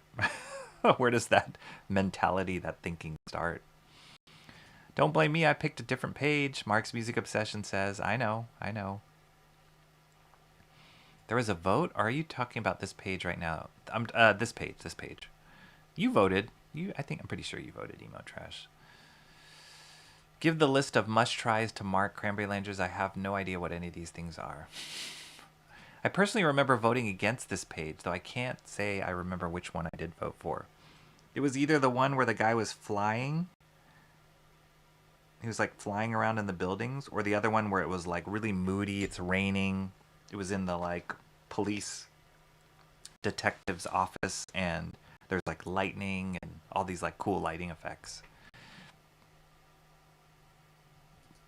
Katie has very healthy eyes, thankfully. I think that's what attracts a lot of people to comics. These characters have personal agency, are proactive, self-determined. These are very appealing fictional narratives for sheepish people who are arguably a lot of introverts, a lot of like, yeah, I can see that for sure. You're like living out your fantasy of being the hero, being proactive. Yeah, I can see that. And that's, it's cool. It's the fact that comics can be inspiring that way, and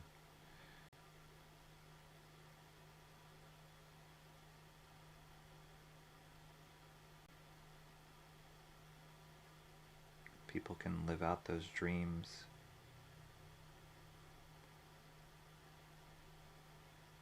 And you would hope be changed by it too. Like, it's not just like you're just consuming it. Like, I had this interesting conversation with a good friend of mine yesterday. We were talking about watching films, and it was different because both of our wives are really into like K-dramas right now. I mean, it's all the rage.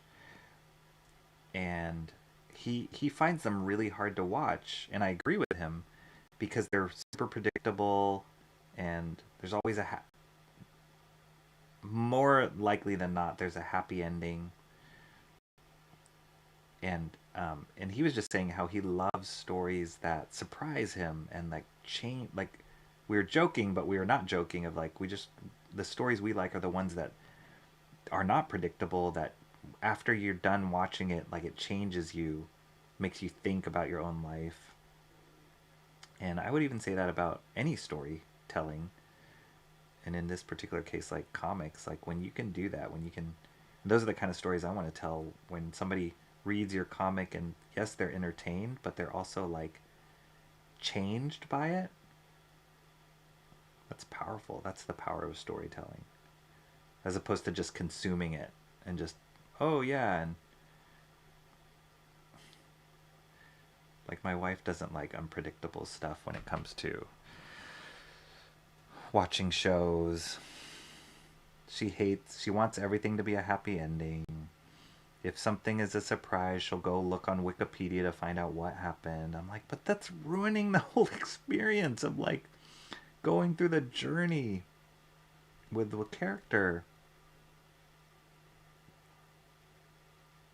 But in her mind, it's like life is so unpredictable already. She just wants something that she can like zone out and like enjoy. So I get that, but it's very different from what I want to do when I watch shows. I love the not happy endings. I love the things that punch you in the gut when you're done watching it. Hey, Mark, if you have the time, desire, and money, you should introduce Katie to Sun Tea. Oh, okay. Martinelli's apple juice before I cut out most sugar would definitely make some good sweet tea. They're eyeballs, people. You have two. Such compassion, Mr. Monkey Boy, 1969. I don't flip my eyeballs down or up, though. I remember there was like kids in my class that they would do that. They would like flip their eyelids to like gross people out. Oh, hated that. No, my flipping of the eyelids is totally practical.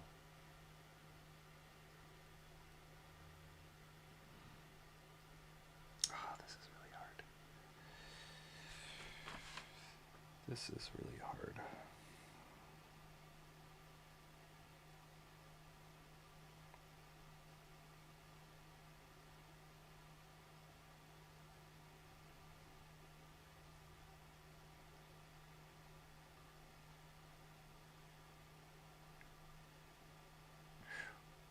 This is like really complicated hair in the snow.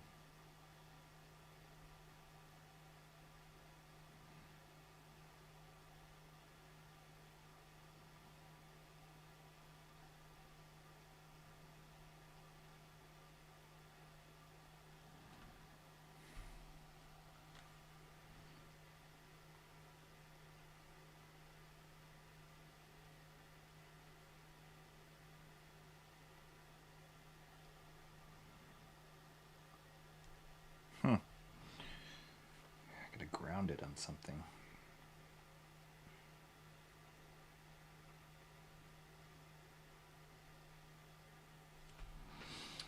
DuckTales, Tailspin was... Oh, DuckTales was better than Tailspin. Quest for Camelot looked pretty cool, but the dragons were a little too annoying for me. Yeah, I feel that too. Don't take no's all the time, depending on if you're not being motivated by selfish desires or not. We live for the plots that basically devolve into Shakespeare tragedies. I like that. Yeah, I like that. I do like the tragic thing. Oh, hang on a second. I got a call I gotta take. Hold on one second. Pause.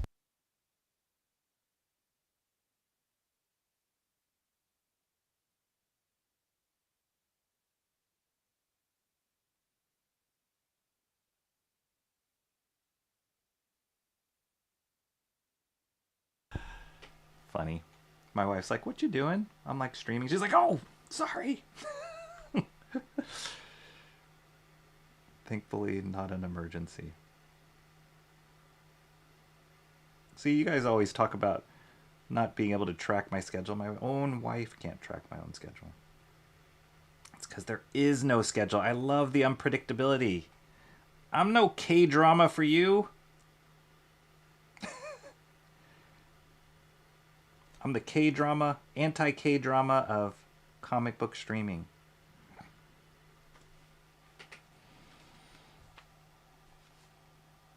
Oy, that's gonna be hard.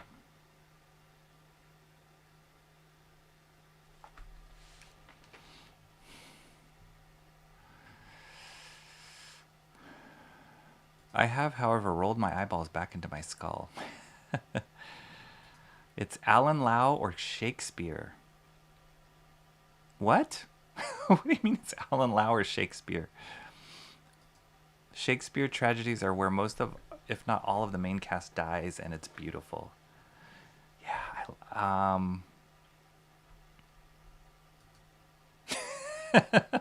true. One of my favorite movies, and it's because of this director's vision. There's a director by the name of Baz Luhrmann.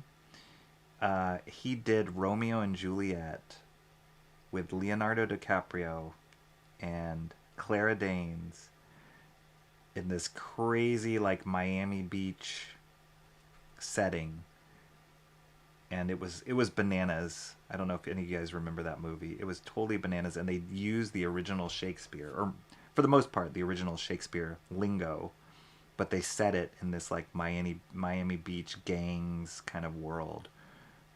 And I so love that movie. But that story, the classic story of Romeo and Juliet, is so tragic. And I really, really like that story.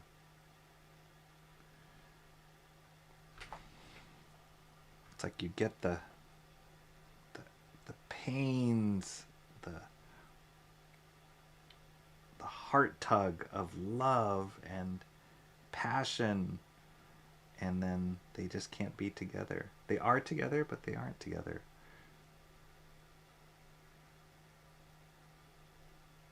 And successful or not, I loved how he tried to modernize it. But yeah, I really like it. I think he's such a cool visionary director. Boy, this is really off.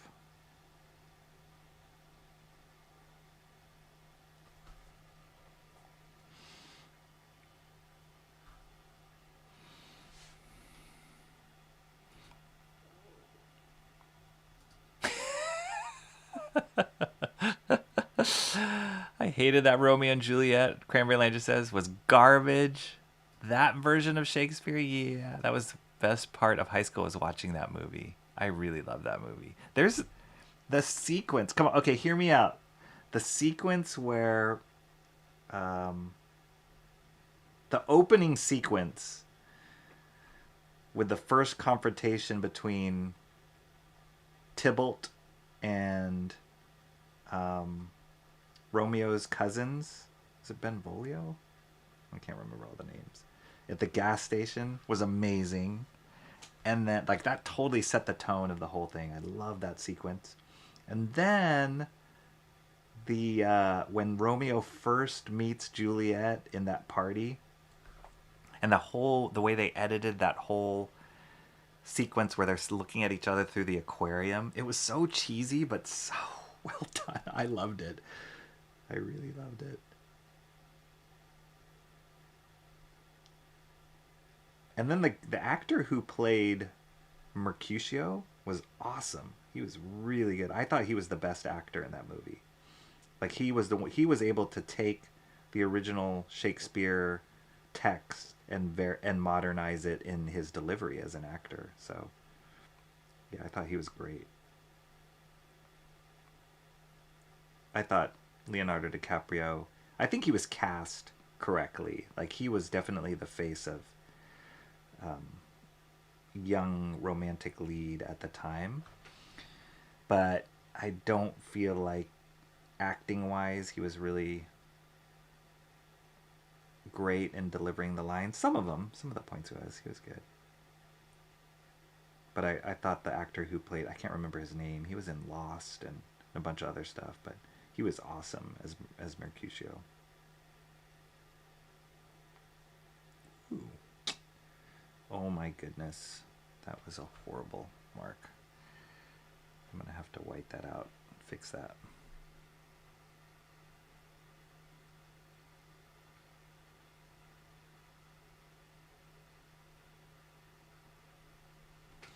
Ugh, I feel like I was flying with like Spirit and the second guy, but this guy's hard.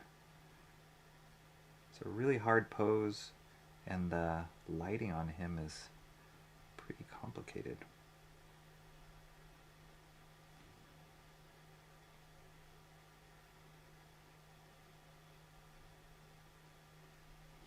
I love these shoulder blades though. This shoulder blades here. It's a great pose.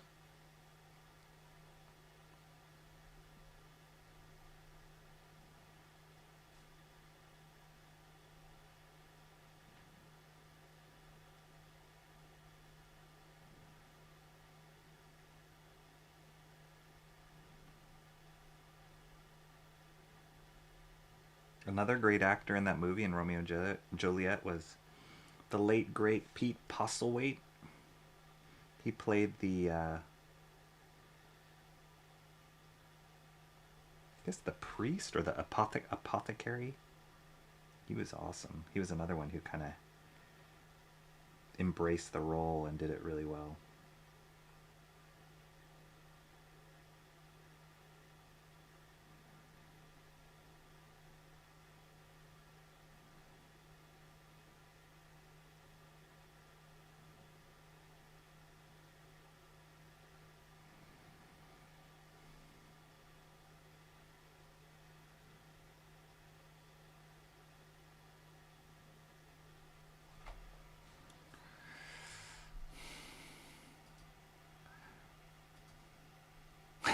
Tybalt. That was what's his name? Prince of Cats. It was, oh gosh, what's that Mexican actor's name? You guys know what I'm talking about? He was over the top. He was totally over the top.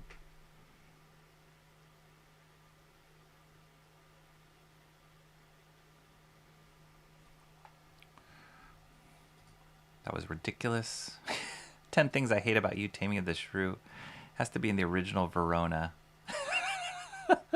Friar Lawrence, that's right. Pete Postlewaite was Friar Lawrence.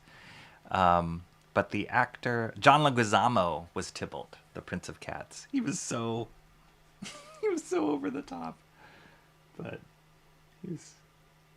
I thought he was good. He kind of like embraced the role. But the way he delivered the Shakespeare lines was like, I can't even copy it. It was so funny. But his costuming was awesome, and I have like I can't remember what version of the DVD I have, but it has like a behind the scenes and when they were staging that and kind of he was pitching that sequence. Baz Luhrmann was pitching that sequence. It's awesome. Like how he put together the mood board and the camera angles and all that kind of stuff. Like he staged it kind of like a spaghetti western. They're at the gas station.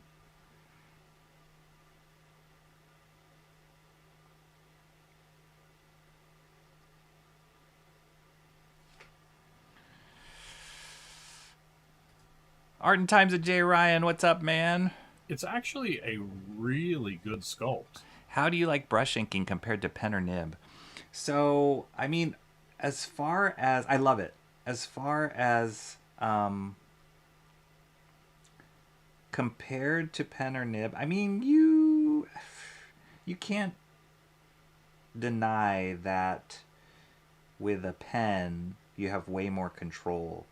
So you're not worrying about like the tip or like loading up the tip or like running out of ink, like, and it's a lot more control with that. But I love the line quality coming out of the brush. I love this particular brush, this Winsor Newton brush. I love. It's just a joy to ink with. It's just, there's just something about the process that really resonates with me as an artist. It's like relaxing and just controlling. I think the thing I love is being able to control the like amount of pressure that you put down and how that affects the line. Like all that kind of stuff. The line just sings when you're using a brush. And with a pen, it's predictable and it's all pretty much one line quality. And if you want to give it different thicknesses, like a variance in its thickness, thin and thickness, then you have to like kind of manufacture that. Well, with the brush, you just like as you press down, the different kind of pressure you put creates that. So I love it. I did when I was in college. I used a nib, and I think certain kind of artists need the nib for the look of what they're going for. So, for example, a lot of the Wildstorm guys, I can see their stuff was inked with nibs or pens because there's such a fine line quality to it. I'm just looking up here at this original Portasio page that I have here. So yeah, that one totally looks like it was inked with a nib. And that's hopefully what I'm going to try for the next master study, is doing one all in nib, just to see the difference between brush and nib. But I think my hunch is, if I remember inking with a nib before when I was in college and compared to inking with a brush now, I think I'm going to like brush. Ultimately, I think I'm going to like brush the best. But good question. Mr. Monkey Boy is more of a Phantom kind of guy. The Phantom, yeah.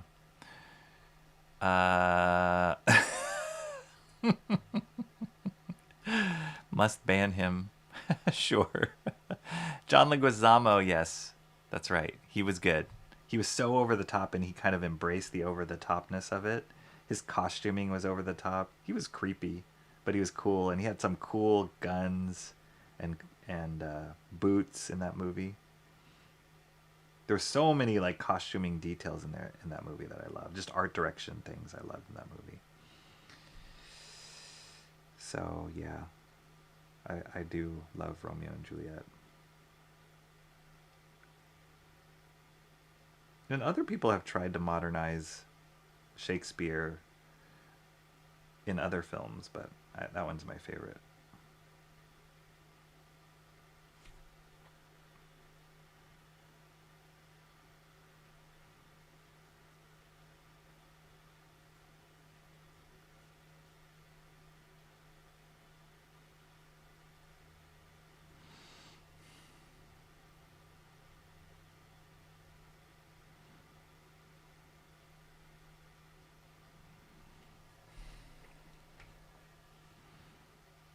Oof.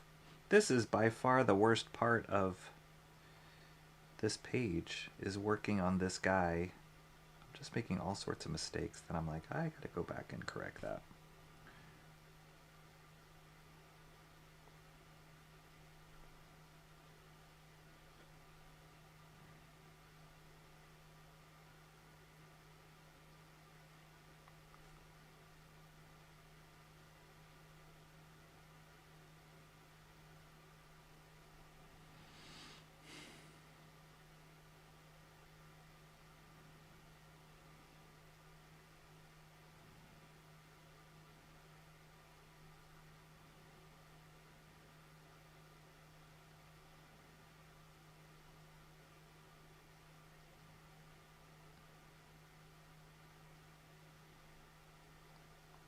Yep, a lot of corrections here. Yucky, yucky.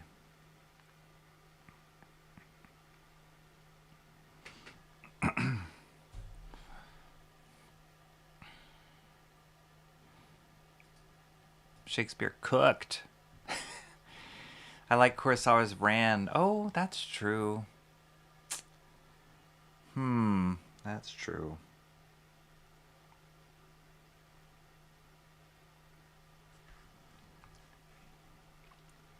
I was just talking about that same friend. We were talking about liking films that like surprise us and change us. We were just talking about Seven Samurai. He hadn't seen Seven Samurai yet.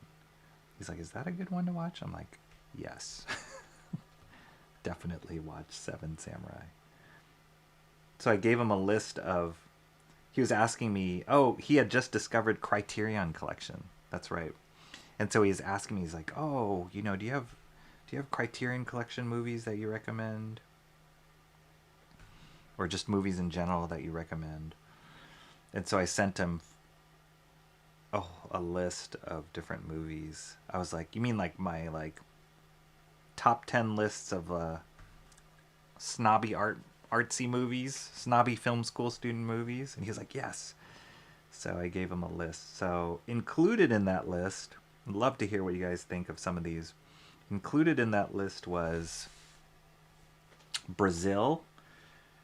Love that movie by Terry Gilliam. Which I have the Criterion Collection release of that one. There's a French movie by Matthew Kassovitz. He's a French director. Called La Haine. Haine. And it means hate in French. Love that movie. Really good. I have the Criterion Collection of that. Seven Samurai. There is a Russian director named Andrei Tartakovsky. He did a film called Andrei Rublev, which was amazing. This amazing filmic experience.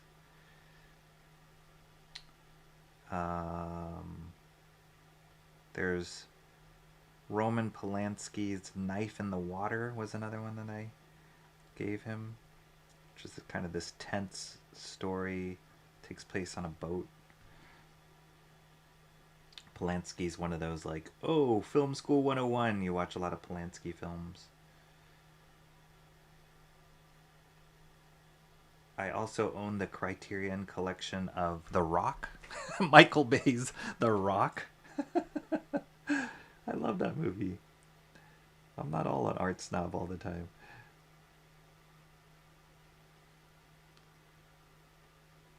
That's a classic action movie. I think I'm gonna need some Post-its here. I feel the heat, I feel the sweat.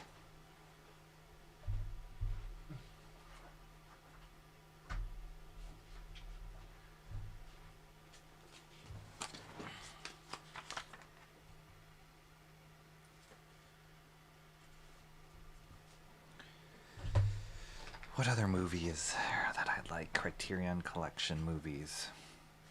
Raging Bull. That's one of my all-time favorite movies. Martin Scorsese's Raging Bull. I can't remember if I have the Criterion Collection or just like a fancy high-end version of that one.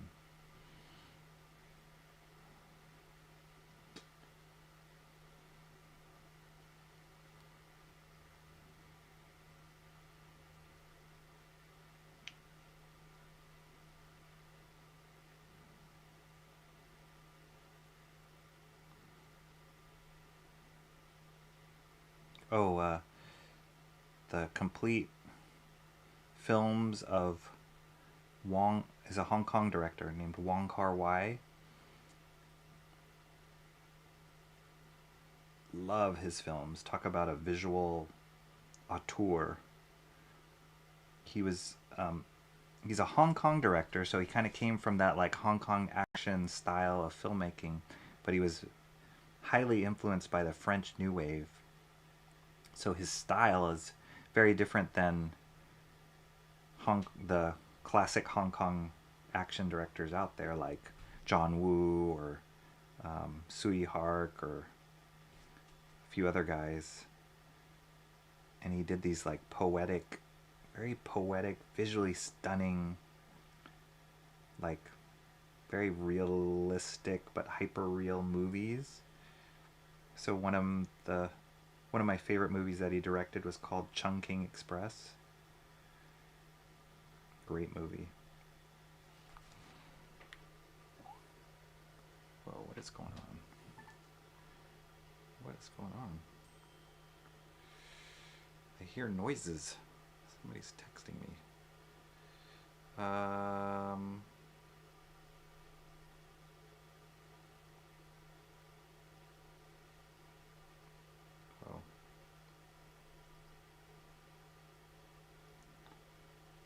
Okay.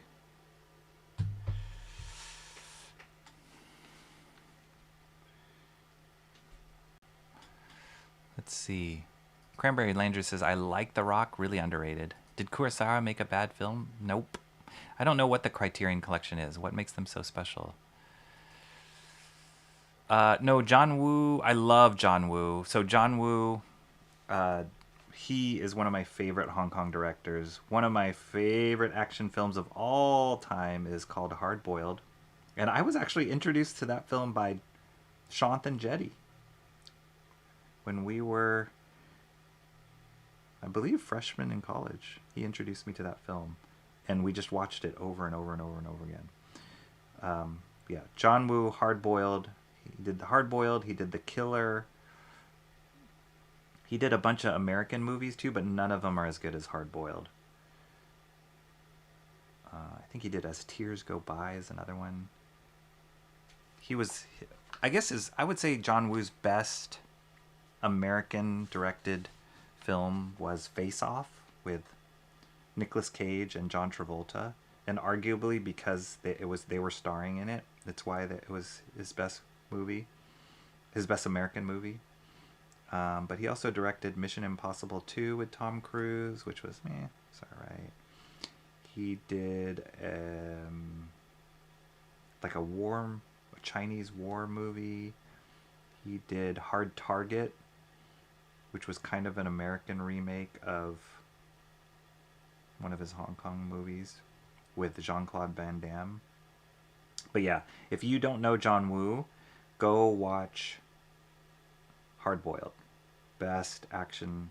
It has one of the most incredible action sequences of all time. It takes place in a hospital, and there's this one. You'll know it when you see it. There's this one shot he does, which is like this incredible extended one shot camera shot. So like there's never a cut, and there's this whole action sequence that happens. The two main characters get into an elevator, like the action sequence, like a super elaborate action sequence. Two main characters get into an elevator.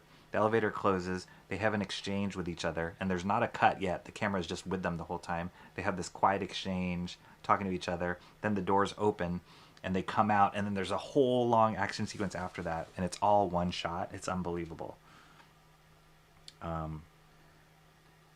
John Woo was the guy who kind of invented the like two guns, slow motion, doves flying in the background. That was like his signature thing in his movies.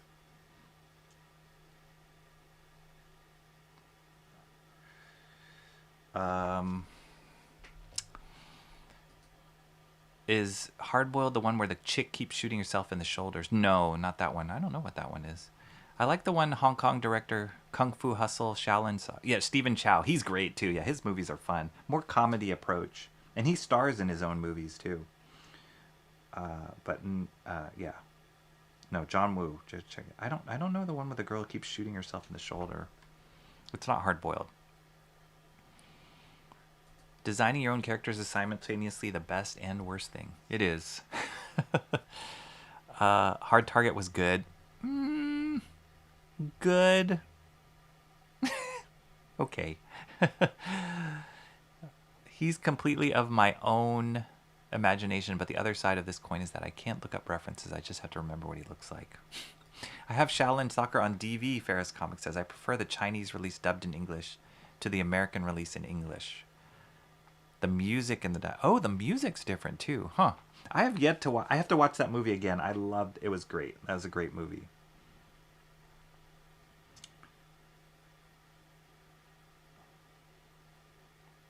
Yeah, he's a really good director, Stephen Chow. And the kind of the visual effects that he does are awesome.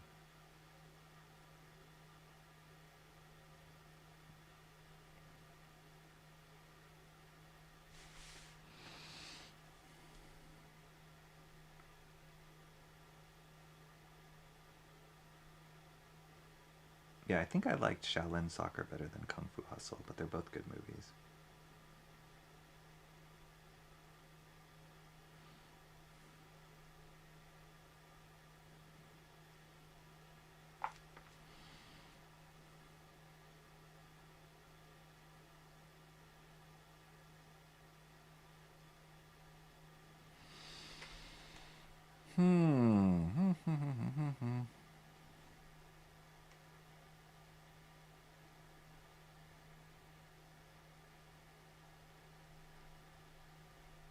Gosh.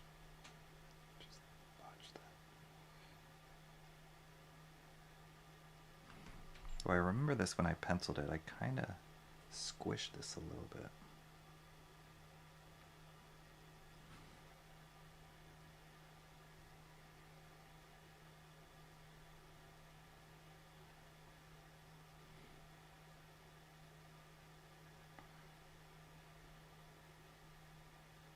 For sure gonna have to do a lot of like white correction on this section.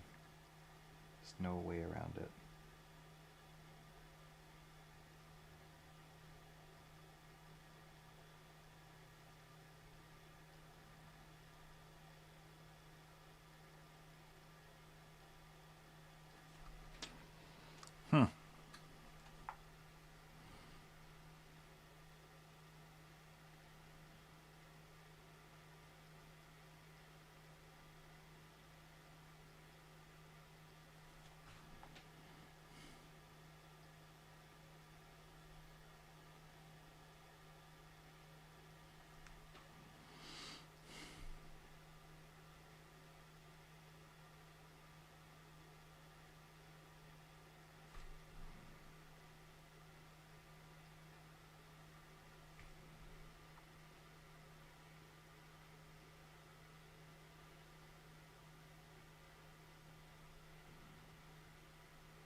Yeah, with some of these, it's just kind of like locking in a spot so that you can, I mean, I know I already penciled it in, but it's like as I'm inking it, I have to lock in whether it's a border or a horizon line or something, just so I can, everything else is in reference to that point.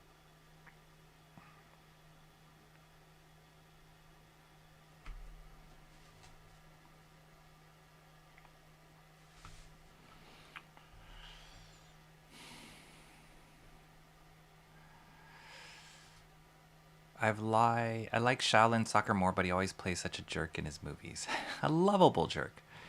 Art in Times of J. Ryan says he's going to get food. Be right back. Yep. Awesome. Get us something good. Keeping up a whole Inktober. Wow, good for you. I don't know how people do that with the Inktober thing. It's too much commitment. Too much commitment. Yeah, I see people, I'm like, wow, one a day?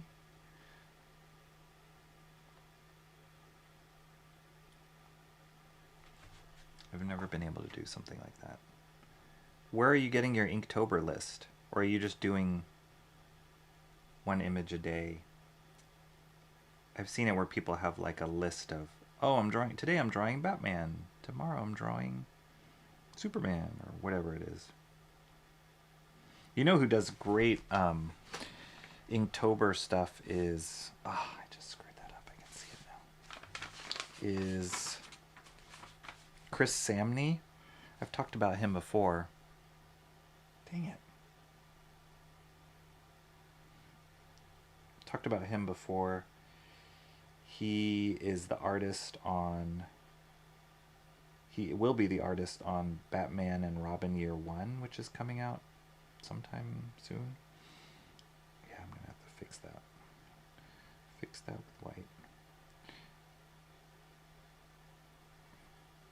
Dang it.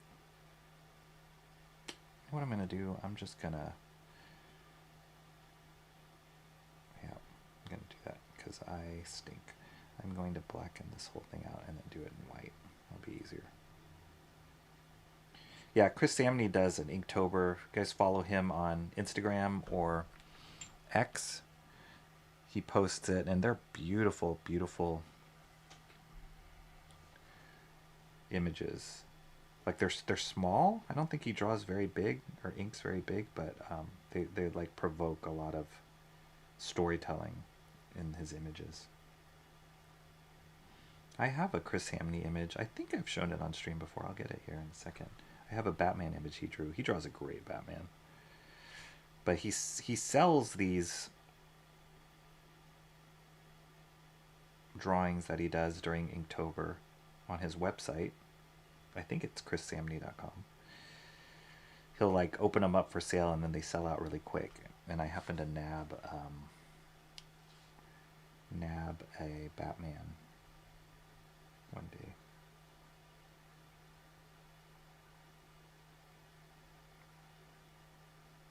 Boy, Rocky.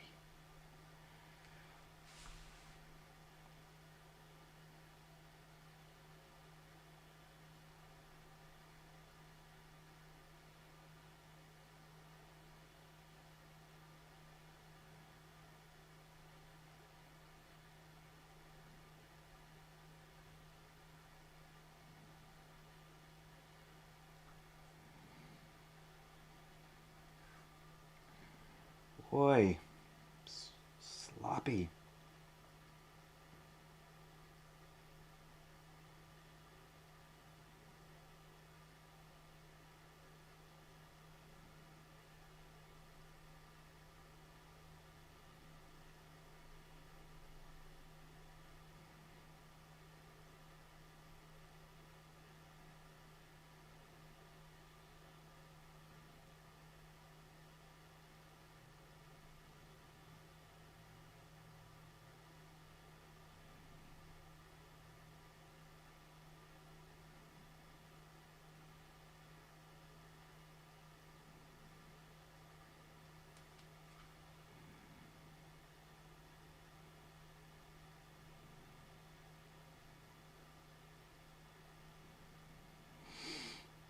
think I need to take a break here. My hands are just going crazy. They're not. My hands are like, whatever.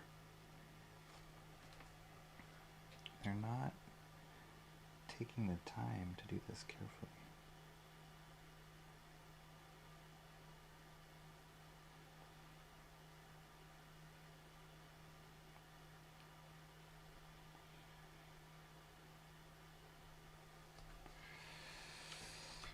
Man.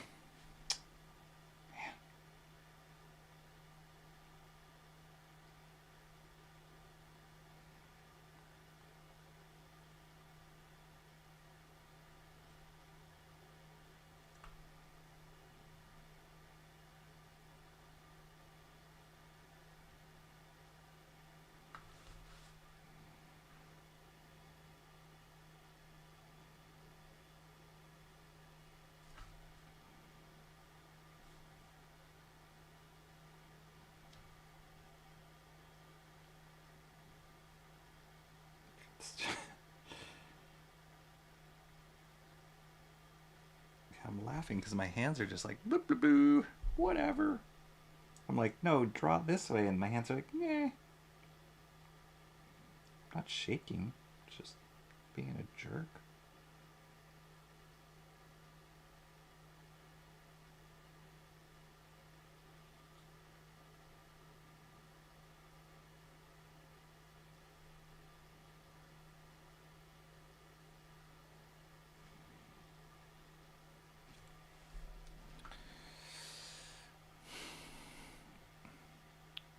The American version uses American pop culture music. It takes away from the movie for me. I hate it when they do that. I hate it when dubs.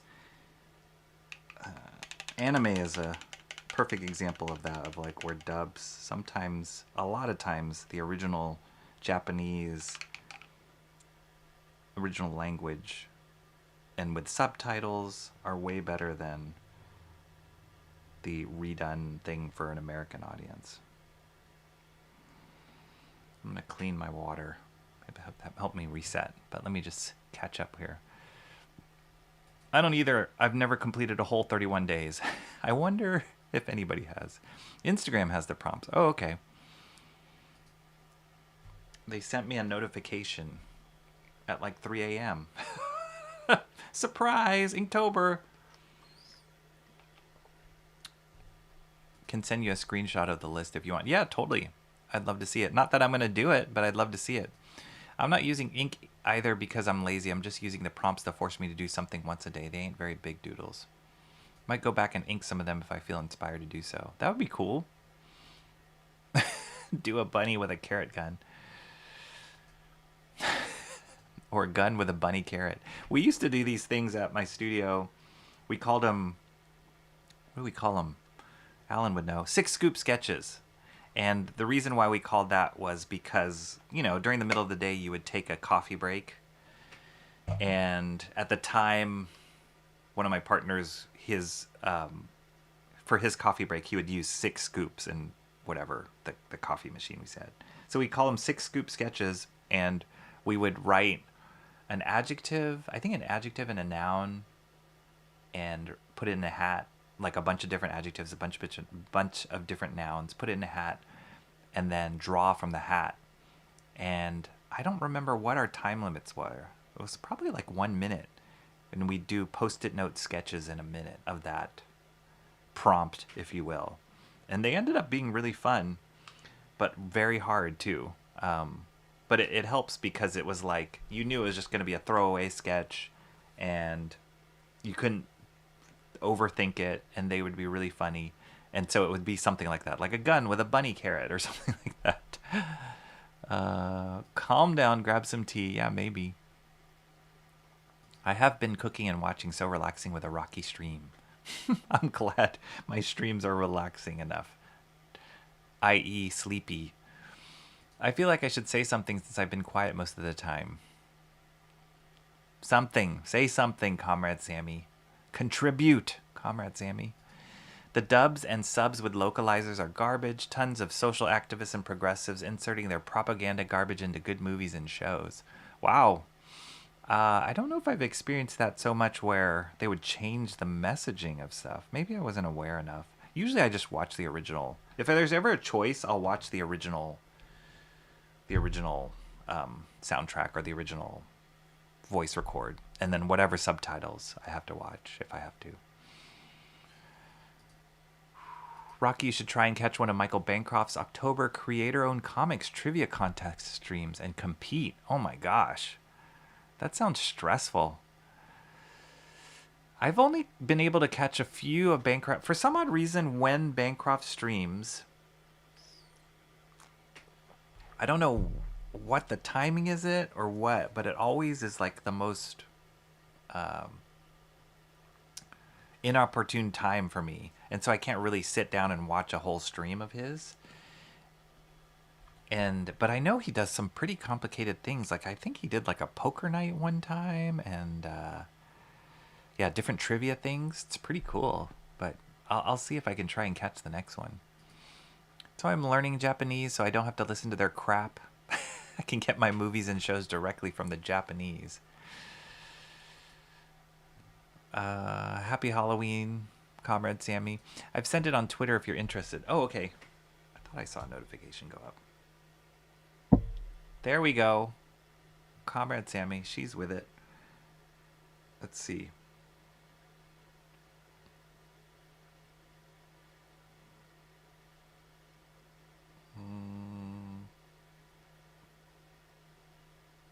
Here we go. Backpack for the prompt list. Backpack. Oh, this is the official Inktober. Oh my goodness. Backpack. Oh, boots. That's why I saw people drawing boots. I saw all sorts of different people drawing boots. And I was like, what are you drawing boots for? This is why. So what? We're on October 7th. Passport. Who came up with these? Passport? Who wants to draw a passport? Seems like there's a theme here. Hike, sun, nomadic, snacks, journal. Yeah, this feels like a theme. Like a traveling theme, maybe? Passport.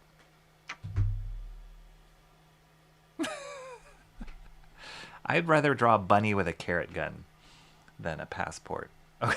All right, let me clean my water and take a deep breath so I can power through the rest of it and stop getting so frustrated with how it's turning out. And we're close, though. Like, here we are. I got this house to draw, these crazy lines, these lines. Finish up this power line up here. And then the inside, oh, that's going to take a bit. The inside of the eyeballs. And then maybe I'll get to some of the whiteout. If I look at the time, it's not too bad. I'll get to some of the whiting out up here of the top frames here. But yeah, okay, let me clean my water. I'll put on some music. Intermission time. What kind of music here? Let's go for Tales from Southern Mexico is what this is called. All right, I'll be back.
Oh shoot, did the music end? I guess that wasn't a long clip. Sorry, I also went to the little boy's room and got myself some Cheez-Its. Which probably wasn't a good idea. Probably be too crunchy to eat on stream. Didn't think that one through.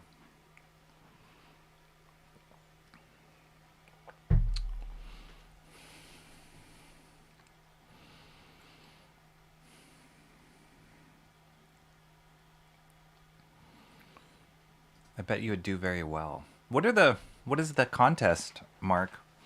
What kind of questions are they asking?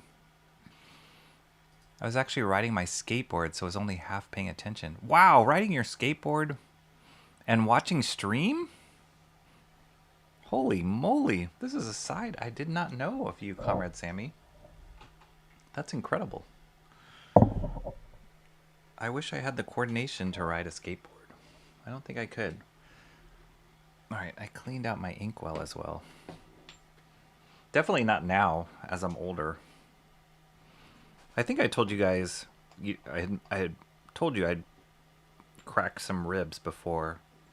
I think I told you how, but basically I was carrying my cat.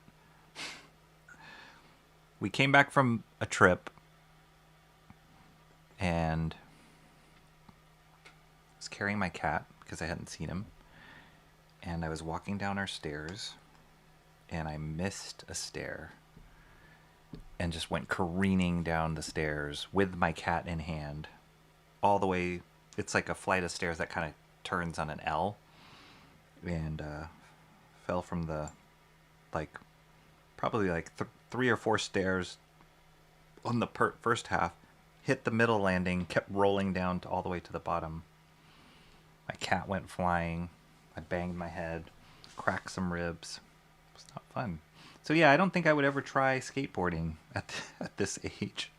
I don't think that would be wise. The first contest was at a much better time than many of his streams, but they might not all be the same. Don't message and skate, Comrade Sammy. Distracted driver. Emo Trash says, I didn't draw a passport. I drew my character with a passport. Kinda. Now I kind of like the concept of it because it gives me an idea it can be tied to this lore. Maybe. Gypsy love songs. Everybody likes the music. All right, we can replay it. This is what Romeo was listening to when he started obsessing over Juliet. Yes. I heard that your balance gets worse as you get older. And that's why you also get motion sick easier as you get older because your equilibrium shifts. All that kind of stuff. So, yeah, I would not risk it on a skateboard.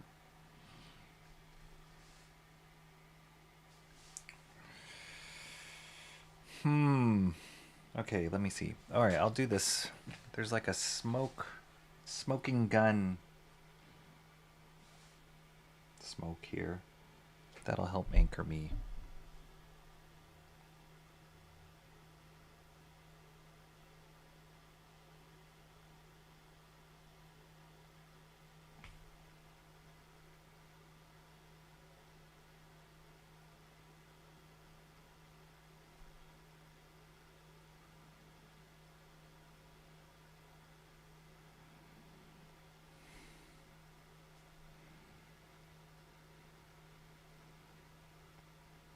Okay, I'm feeling better.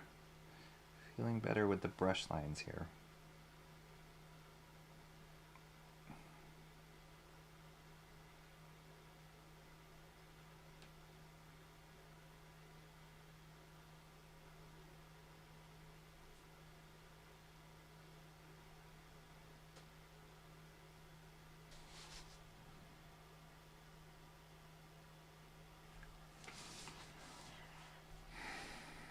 Okay, now that I got that smoking gun line, I can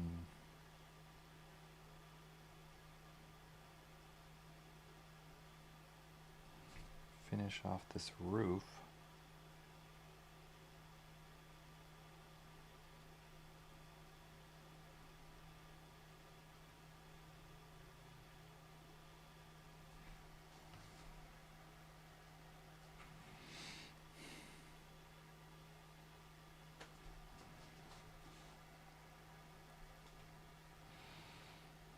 Say something, cats. I went on a whole side quest. I did. In my jammy sleeping. Cheez-Its taste great. I go for goldfish. I will have to... I have to disagree with you there, my friend. Cheez-Its are way better than goldfish. There's like certain aftertaste with goldfish that I do not like. And Cheez-Its don't have it. I get the kind... These Cheez-Its I have are the extra crispy ones. They're like cooked longer or something, and I really like these. See? Cheez-Its might be the move. I really like Cheez-Its. I don't know if it's the shape that makes it taste different, but I've never liked goldfish. Not as a kid, not as a parent, when all you have is goldfish around. Yeah, I've never liked the taste of goldfish.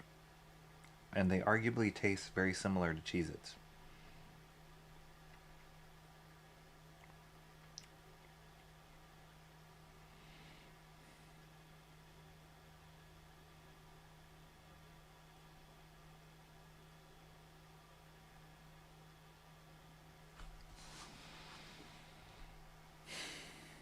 Okay, let's see.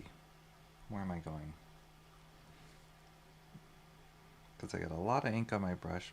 Like sometimes I make, this is kind of interesting, sometimes I make decisions on where I'm inking based on how loaded up the brush is. So for example, right now this is newly loaded up and it's got a lot of ink in it. I can tell it's kind of flowing out nicely. But I don't want to try and do these like very, very thin lines here. So I'm going towards like the thicker areas that have more black or that aren't so delicate, just to get some of that ink out of the brush. And then I'll kind of refine that more. And once I get some of that ink out, then I can go to the other side, or the other areas.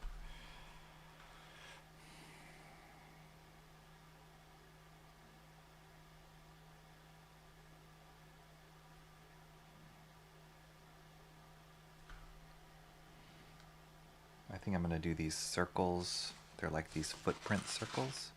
I'll do those with a pen. No need to torture myself.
Okay, I'm feeling better.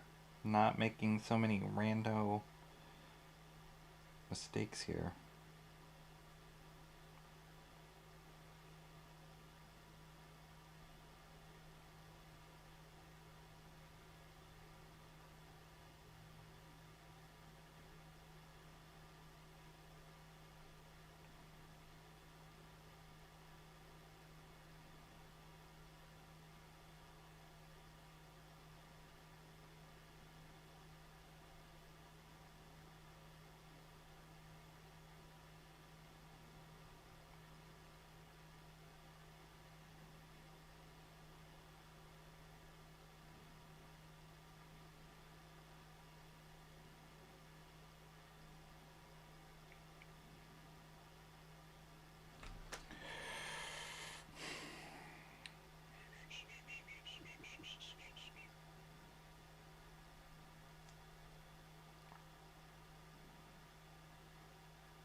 Maybe it's time to introduce some music. What do you guys think?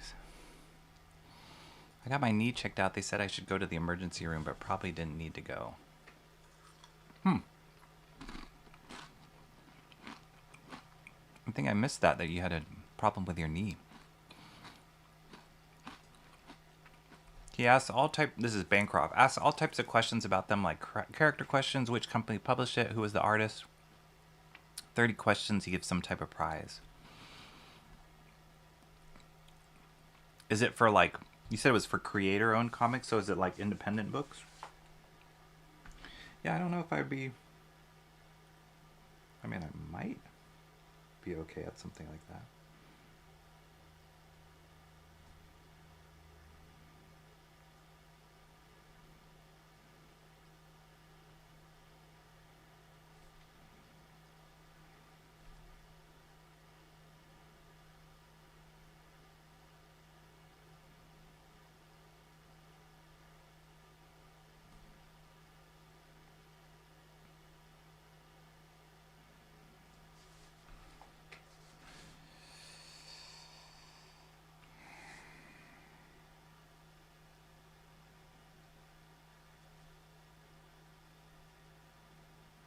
Wow, that almost kind of lined up.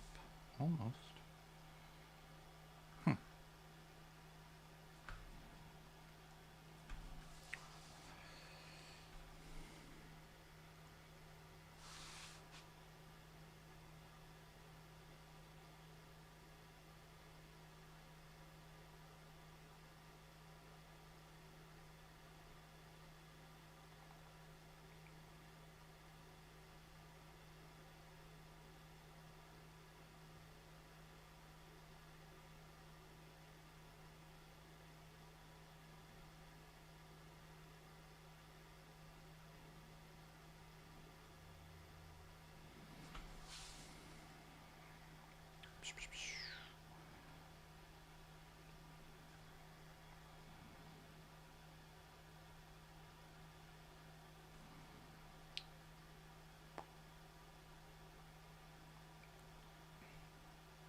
All right. Oh yeah, don't forget his hat. Don't forget his hat.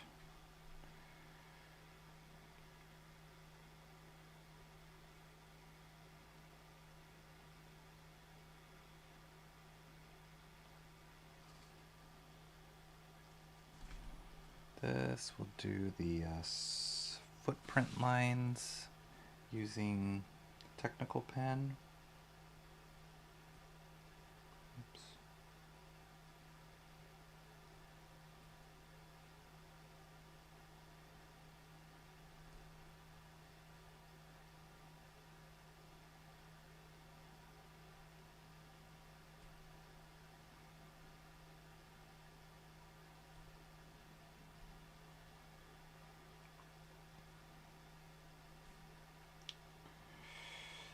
Eyelashes. Oh goodness gracious, those lines really.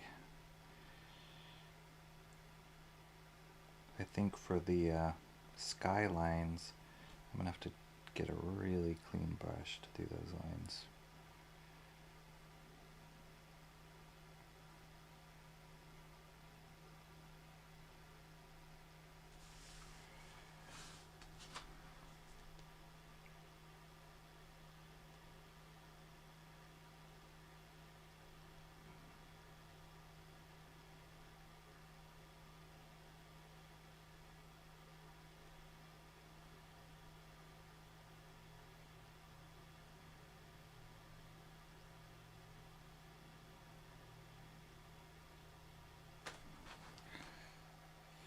Power line there.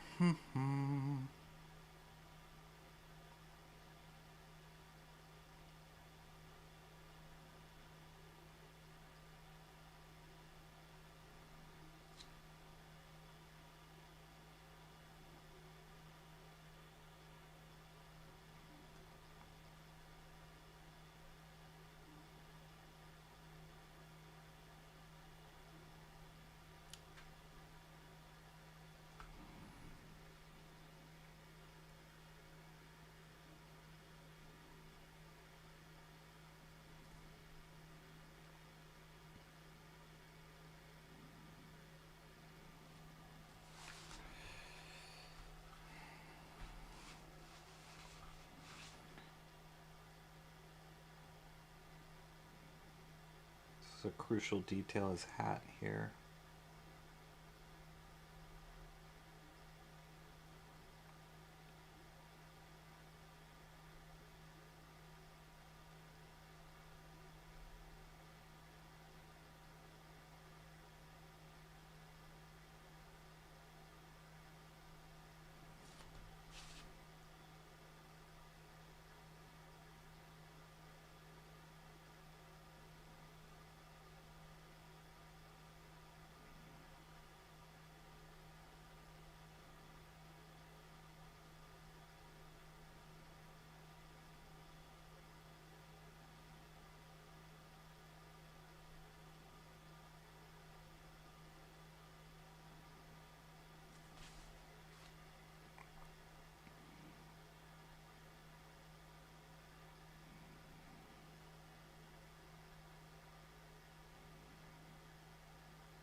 Starting to block in these eye sockets.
Coming around.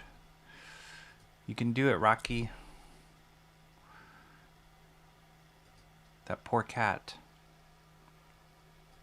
Did the cat make it? Ferris Comics says, I need to go. Everyone have a good night. See you later, Ferris Comics. Thanks for stopping in. The aftertaste, I wanted to try the double-baked ones. Yeah, they're really good. Emo Trash says, Cheez-Its are 1,000 times better than Goldfish. Thank you. Thank you very much. I'm based about Cheez-Its. Penguins from Walmart are the best. What? Penguins? Is that a Goldfish knockoff? I've never heard of it. Mark. Yes. White cheddar Cheez-Its are really good. I've also tried, they had a, not as good as white cheddar. I think they had like a Tabasco flavored one that I tried. It wasn't bad.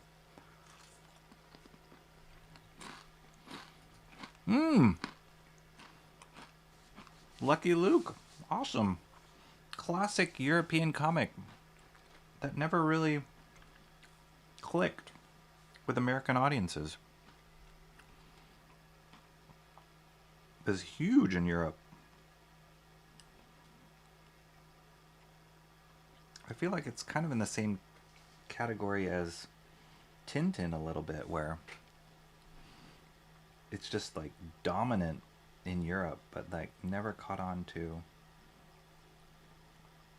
this side of the ocean. I don't know if it's because it's a Western. I mean, you'd think that Western would superhero comics are just too strong here.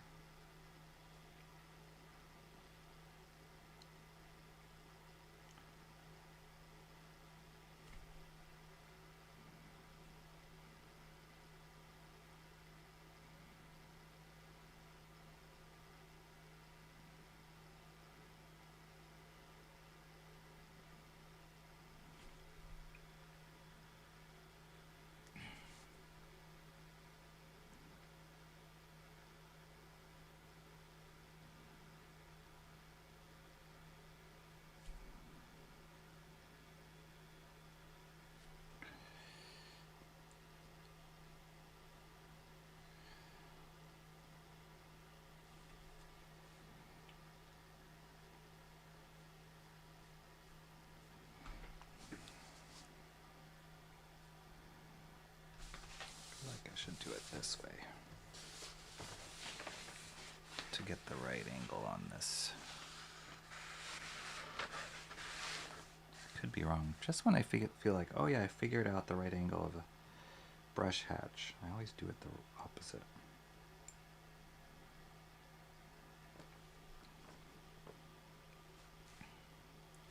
So here.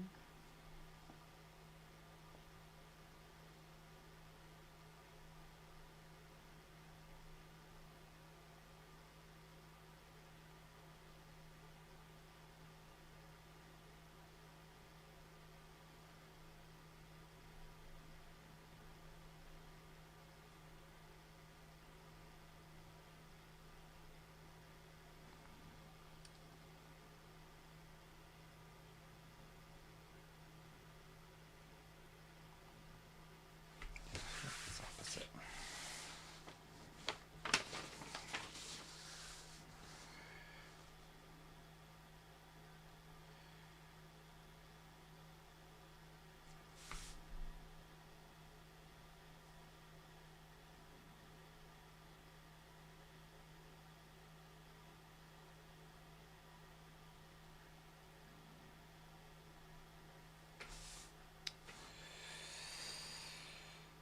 So then,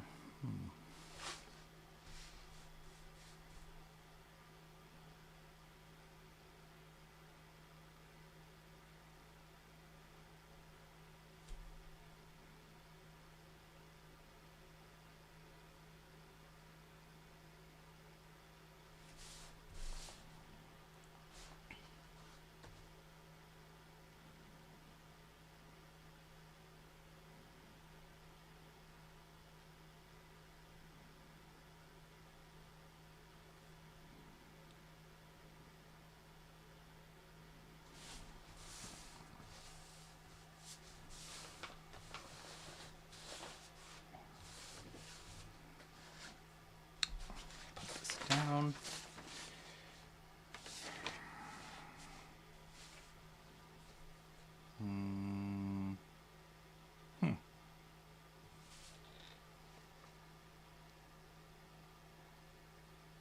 Oh, whoops.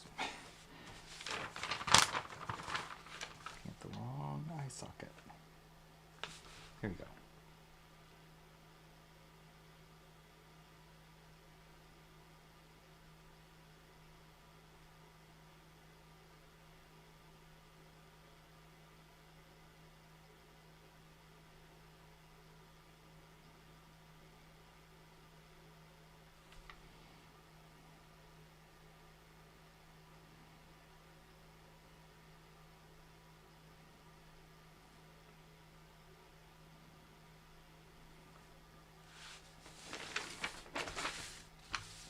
I gotta get some of these heavy blacks in so I can see where I'm going.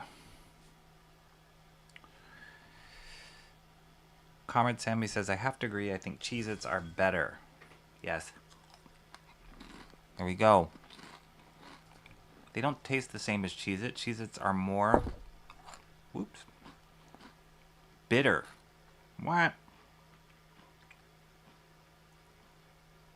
Hard disagree. Probably taste different because they're just straight up baked cheese. Goldfish aren't.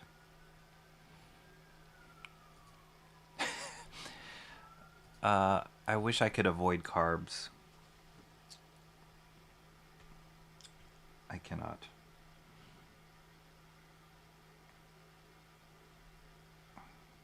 You're probably way more disciplined. That's probably why you don't have as many health problems as you were saying either earlier, Mark. Because you're watching your carbs.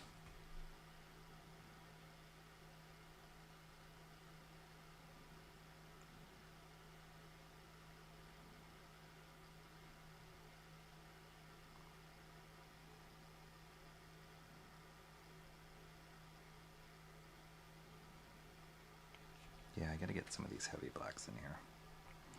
I'm kind of getting lost a little bit.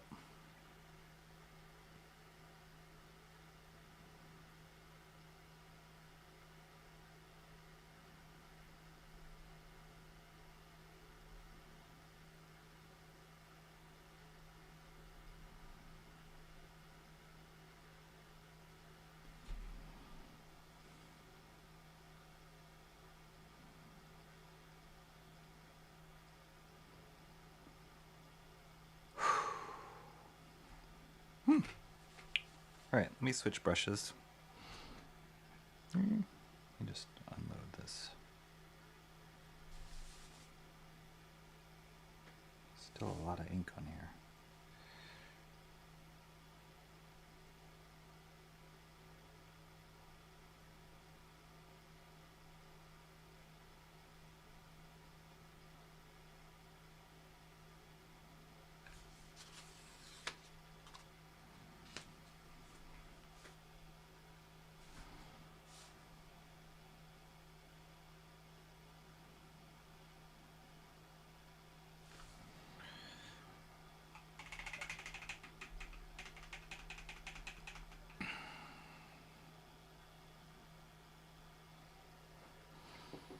And I'll switch to this other brush, which is not as great of a point.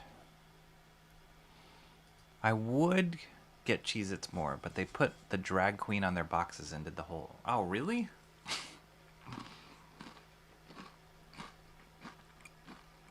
I'm not even looking so closely. I'm just like Cheez-Its. Get into my belly. Yeah, true. Just my opinion, because my mother's the same way about a lot of products. The only thing I protest with my every ounce of strength is Disney. The most efforts on that front are probably futile because they own pretty much half of all media outlets. Yeah. I mean, they've been feeling it. I'd say Disney has been feeling it as of late because of all the flops they've had trying to cater to the culture so much. And anytime you create something based by committee, you're going to get something watered down and unsuccessful, and people aren't going to pay for it. They're not going to watch it. So I think they've been feeling it because a lot of their movies have not been as successful as they had hoped. They're losing their core customer audience, trying to be too politically correct. And hopefully they will come to their senses, but yeah, you never know. Go back to the idea of like, there's enough room for everybody to create stories, create your own stories, get your own content out there. There's so many avenues to do it now.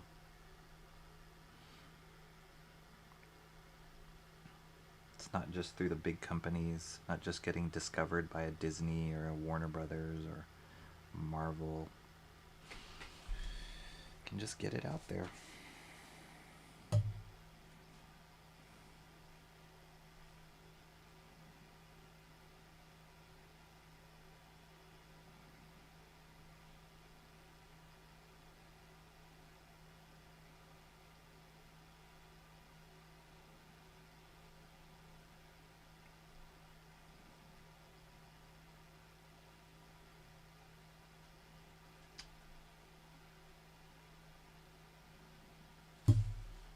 Sorry. Did I wake up Maggie? Oh yeah, I gotta draw on this balloon.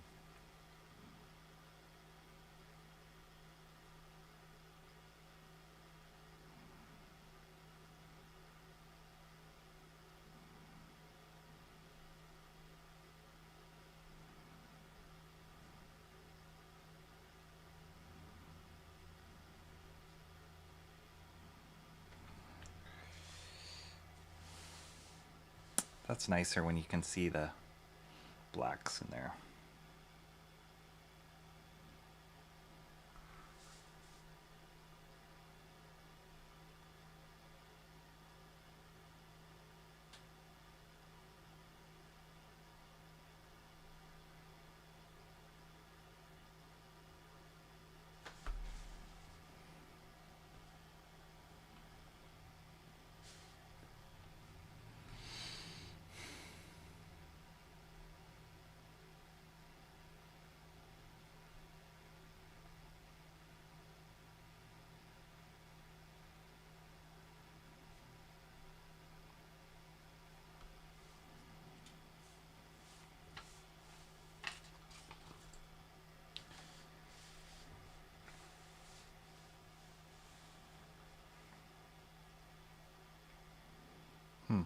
I think this probably needs to be here.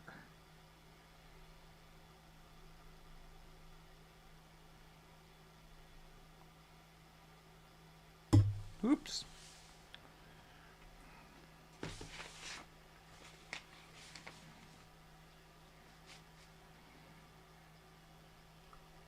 All right. Getting close. Gotta do an eyelash duty.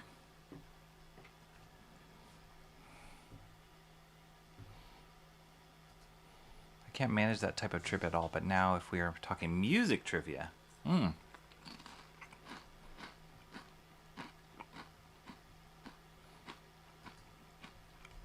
Louis! Louis out and about. And the dog is trying to catch him. What happens when he catches him? Or if he catches him? That can't be good.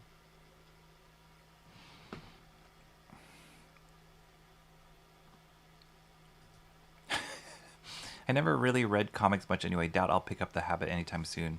Outside of the webtoons I read on occasion anyway, but those aren't Disney. And yet I appreciate you being here. Emo Trash, so funny. You're like, I don't read comics. I'm like, well,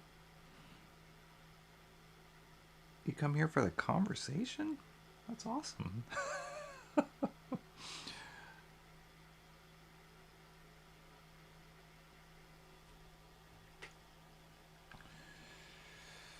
my gosh. Hatching galore. Dude.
Ooh, so sloppy.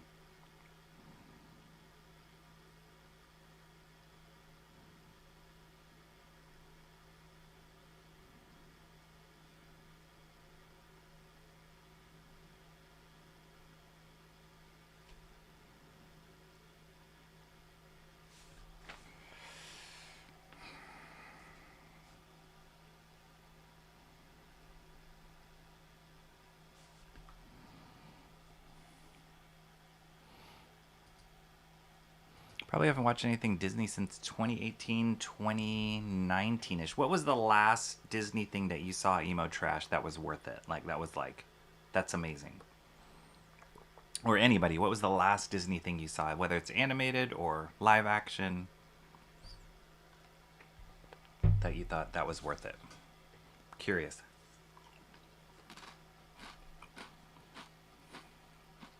I'm back and you're still here. I am. Oh my gosh, been streaming for so long. Jeez Louise. Penguins are great.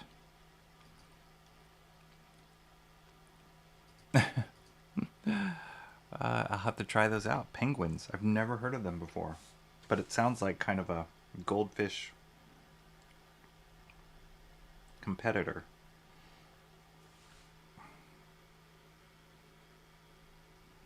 Yes, Katie, we are still here. Sorry, everyone, streaming so long. Thank you for being here. I gotta get this page done. That's why I'm pushing through. Hopefully no disasters are happening while I'm doing this.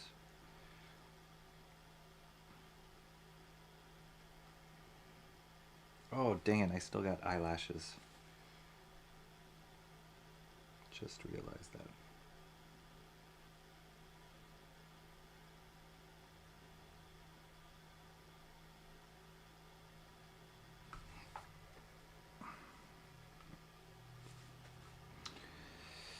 All right. Eyelashes, I'm going from thick to thin. So here we go.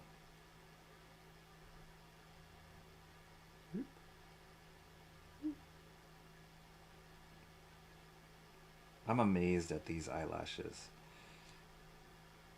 Not the ones I'm doing, the ones that EISNER did. It's just like very observant. They're not all going in the same direction, not generically going in the same direction. They're all kind of crossing over, and some curve more than others. Yeesh.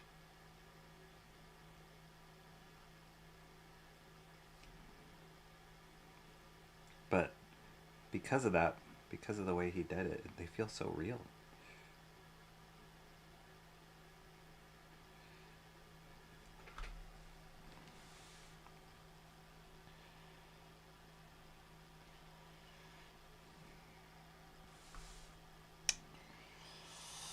Oh shoot, I gotta still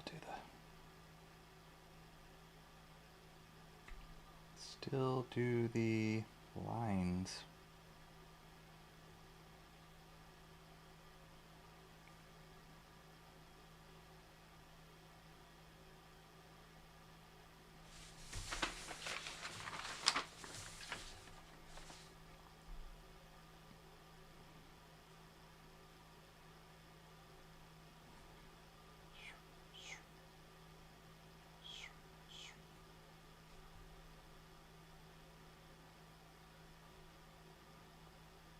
That's my official eyelash sound.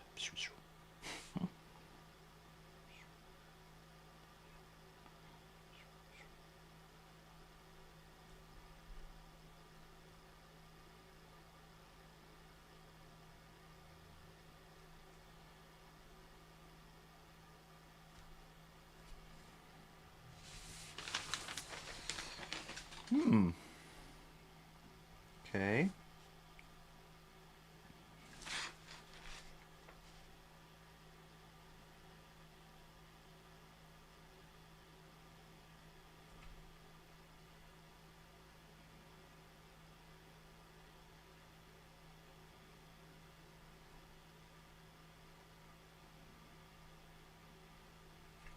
See these eyelashes? Oh, I guess you guys can't see it. See how these eyelashes, like, they're going in this direction and these curve more like this? It's so cool.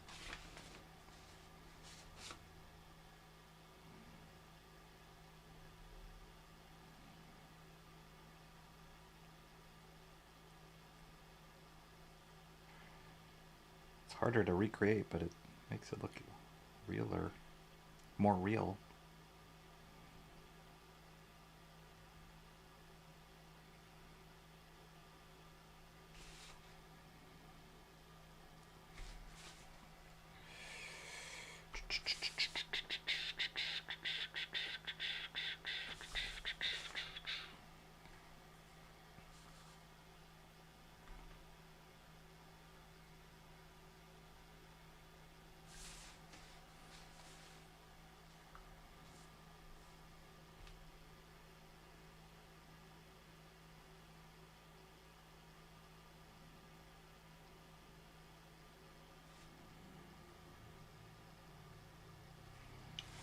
Boop, boop, boop.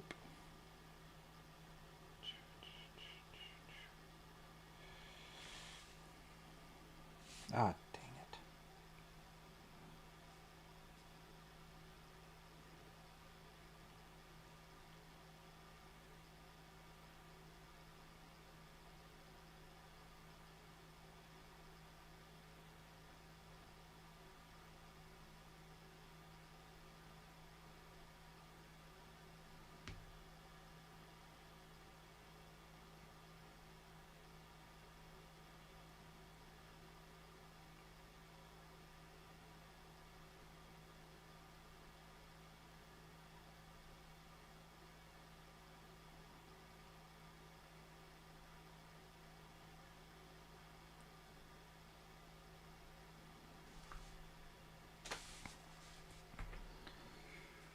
Woo.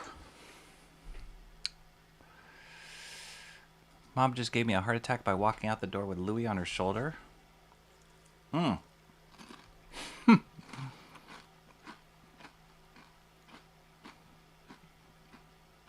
Cup of Katie. That's right. Cup of Queen. Are you talking about the British McVitie's penguins? Wow. That sounds good. I don't think that's what they're talking about. I already had my Cheez-Its, might need more.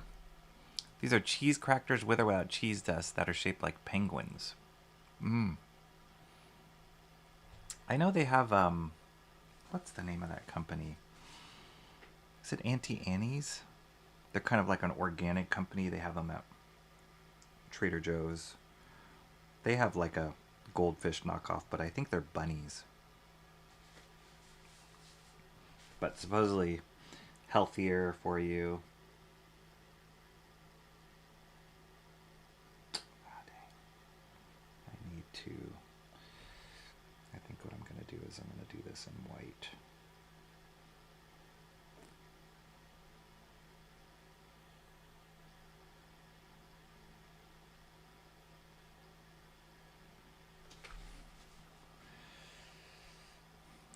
Oh.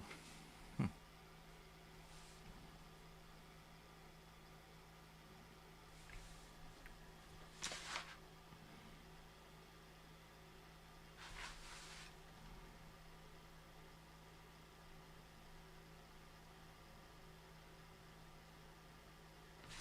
my gosh. Did it again. Did it again. Did it again. Went backwards.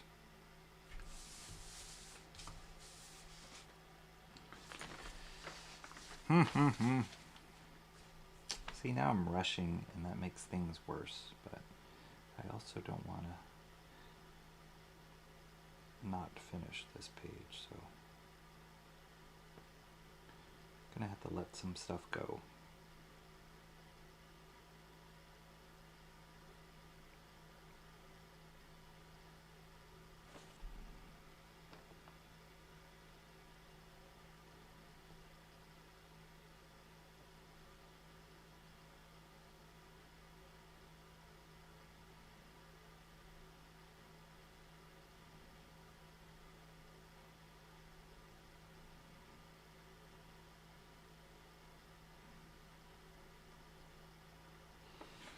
that out. Do the eyelashes on this side.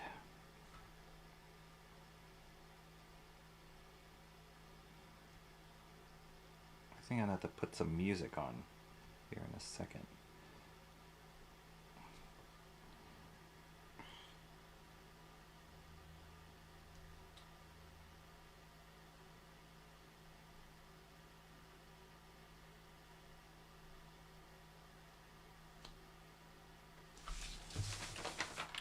Oh yeah, I got the stupid lines. Right. It's enough to draw the... I'm going to pull out the pen, take a break from that brush.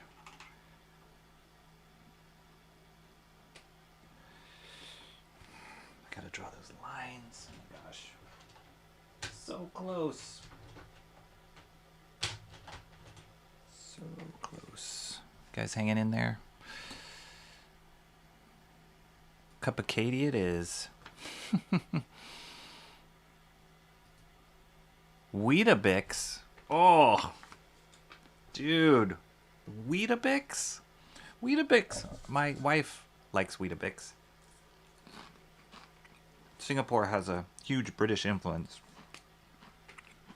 So a lot of their products are British. And one of the things she always talked about was Weetabix. And so we tried it. And it was like the worst thing. I felt like I was eating a hay bale.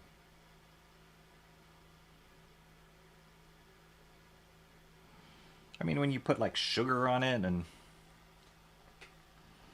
But it was just like... I mean, I like frosted mini wheats, and I know it's kind of like that, but it's kind of not. It was like too dense.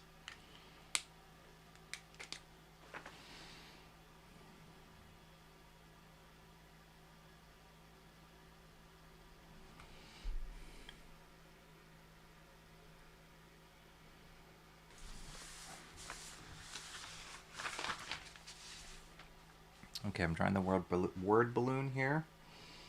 And I get the word balloon in, finish up the eyes.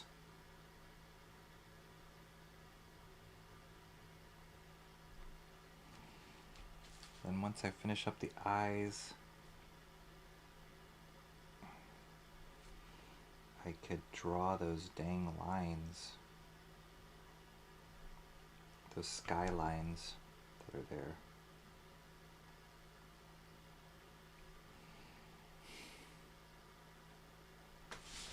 EISNER created some crazy tangents here, right here. So I'm spacing it out a little bit. Oh, there's a tangent here on his hair, but I'll keep that. So there's his thing. Oh yeah, I was gonna do the footprints with the pit pen. Chocolate Weetabix. That's awesome. Mark, when you pick her up, if you pick her up from the airport, you totally have to do that. You have to have like a sign that says Cup of Katie. That would be amazing.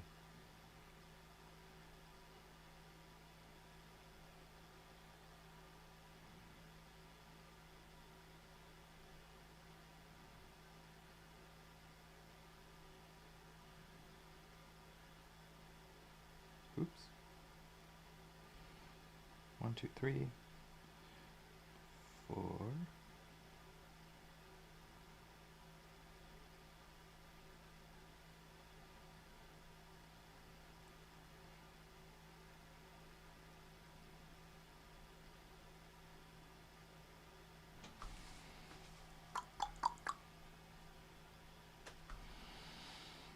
Okay. Those guys. Can do a little bit of correction there. Doop, doop. Oh yeah, I gotta... that's in white.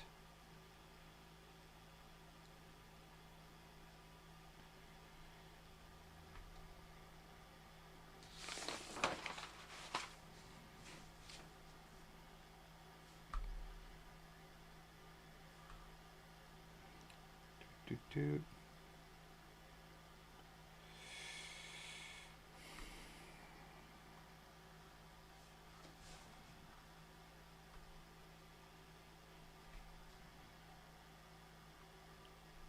This goes here, down there.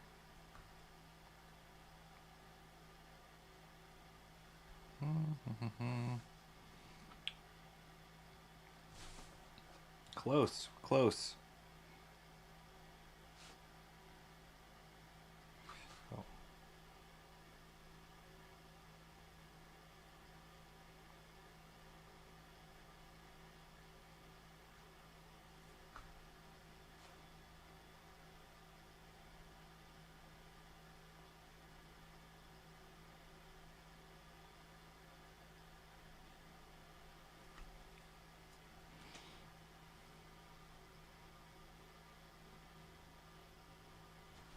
We are so stinking close.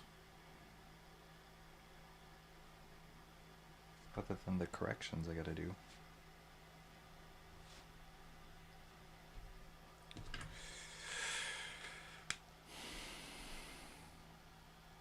Weetabix, oh dear, if that's the best thing we have,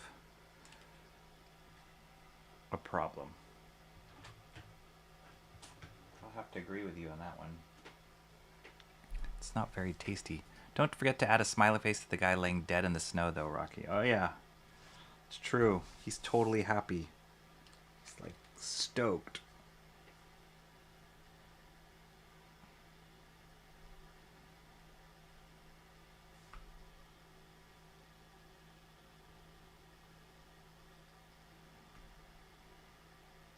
Yeah, I gotta do white correction there.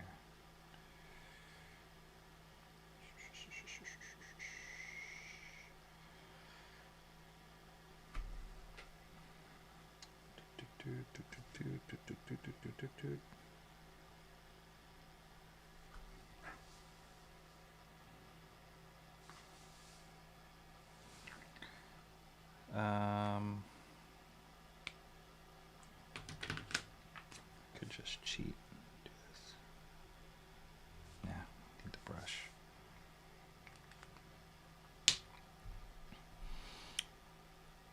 This is why the last comic gaming adventure movies have bombed. They're not getting the numbers. They're not getting the numbers. Oh, they're not getting numbers. See, with big gaming companies sticking their representation crap in there, like with Assassin's Creed. I want Cheez-It, so I'm eating applesauce. Don't ask questions. Realistically, the representation would be a good thing if they do it, if they put in the effort to do it correctly, but they're not, and that's what's biting them in the ass. Yes, I agree. I agree. And when they change things that were already set, like retelling a classic story but changing the gender of a character, or that's what I hate.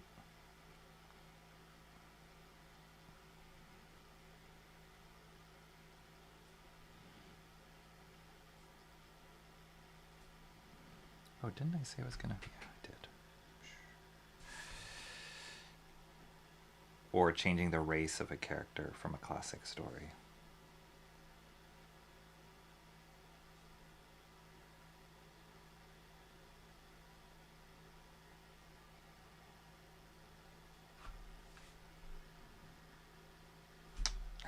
Stop brushing.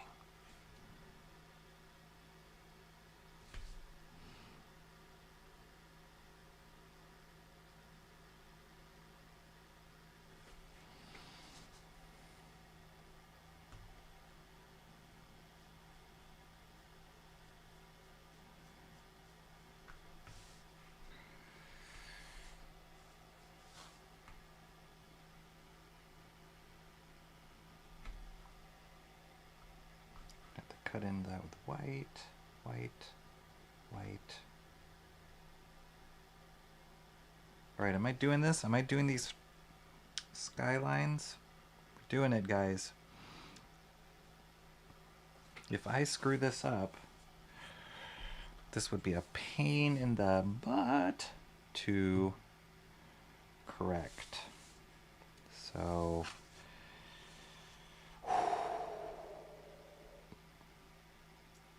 gotta try and get this right.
Ugh, that last line.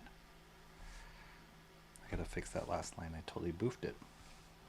Almost got it. But that last line got in too close there. Now on this side, everybody hold your breath.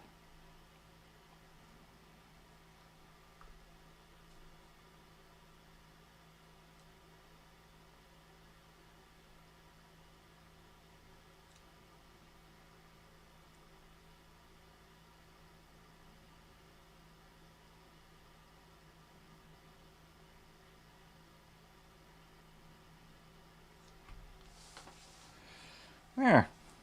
Not too bad. Not too shab.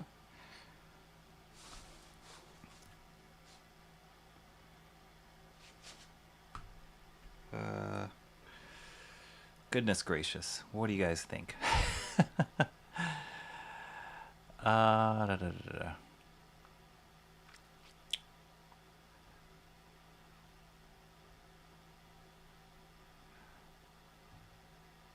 If it's not serving the story and doesn't make sense, it's trash. Emo trash. Lando Calrissian made sense. Emo trash says, that's my point, Cranberry. They could create new stories and characters so that the representation would make more sense. But instead have gone the lazy route and just black-brown washing already. Yep. Or Asian washing. All the above. Just changing all sorts of races, genders, everything. Put the applesauce in your skateboard. Greatest Showman was the last good thing to come out of Disney. Oh, we talked about this. I love that movie. That was a good thing. Chicks with superpowers being stronger than dudes makes sense. There's tons of diversity there. Just make masculine stereotypes, throw them on a female character. I think they're accomplishing something. It's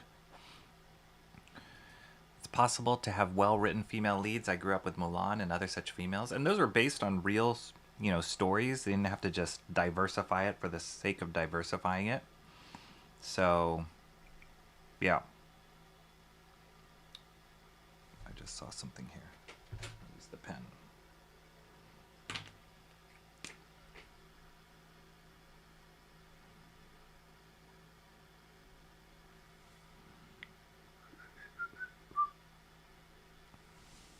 Gosh, we are dang close here.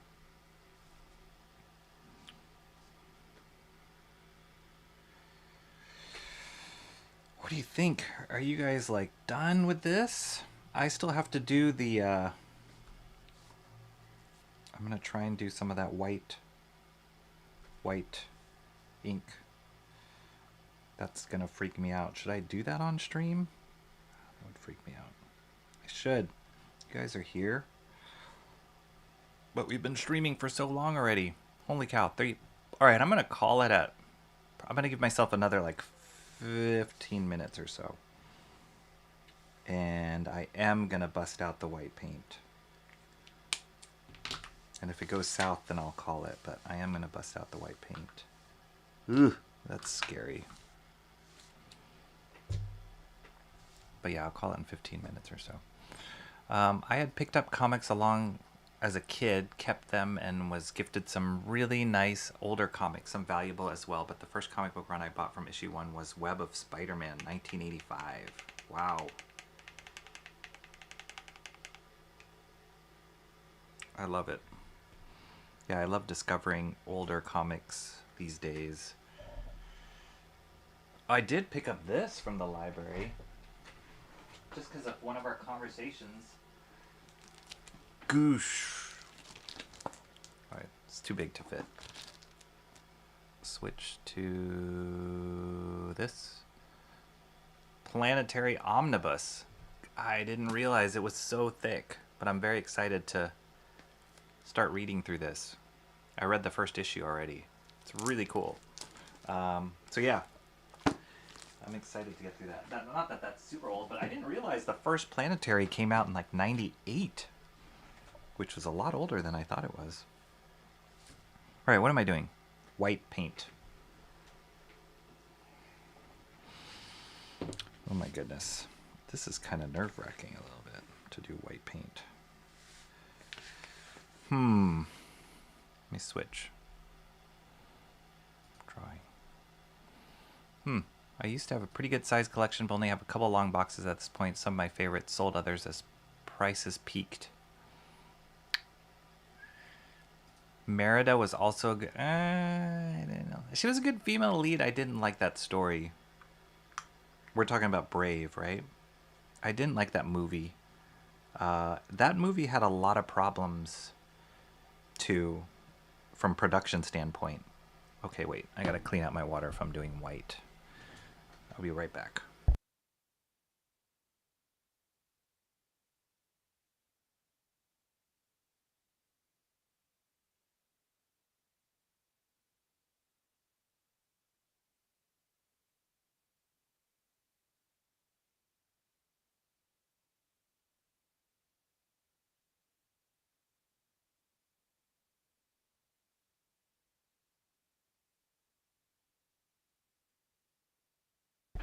Yeah, that movie had a lot of production problems. I had a bunch of friends who were working on that movie.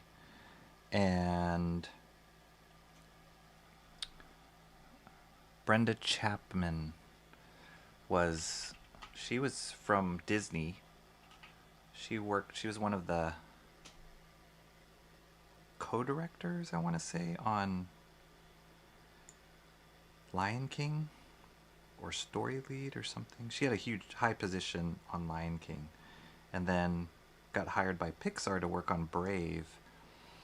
But there was some disagreement with that was originally her story, and then they kind of took it from her and made it slightly different story. So there was quite a bit of bad blood. That's why that movie feels kind of like two different movies, if you think about it. But I liked Merida, and I loved the when they were advertising that movie and the stuff they were showing as promotion for that. I really was super excited about it, but I felt like the actual movie itself didn't totally deliver for me.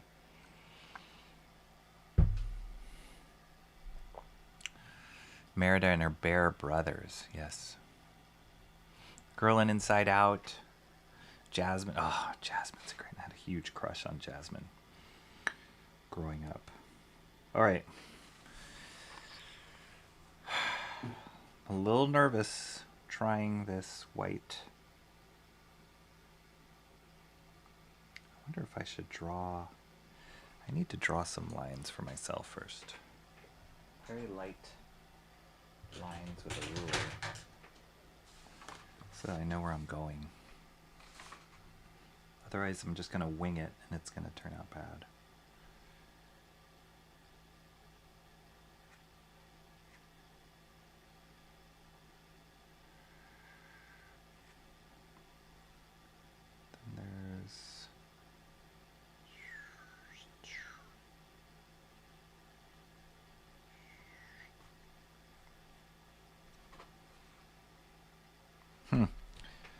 gonna be hard. It's a very, very graphic shape here. There's a very graphic shape here. So I kind of need to mark that out.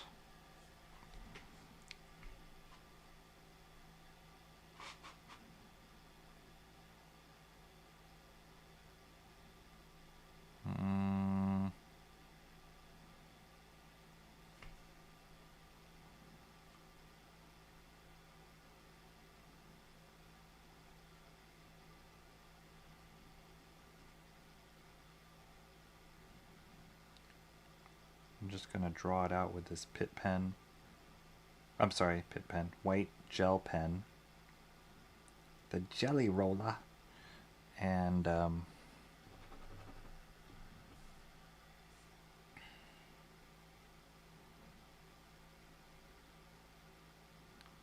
go over it with the white ink.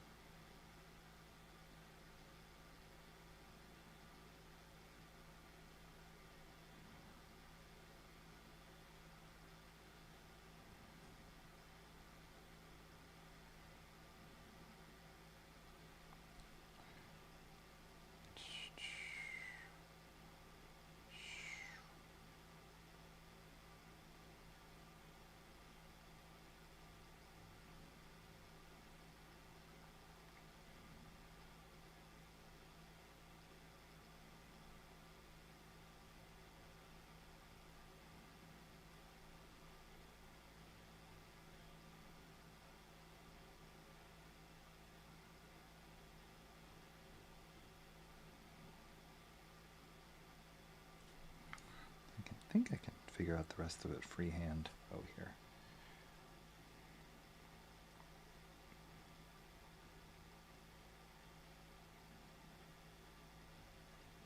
It's like all making sure it's emanating from the same source, which is his face getting punched. So you got to make sure these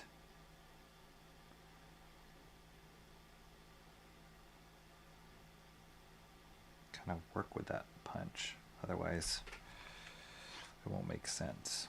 All right.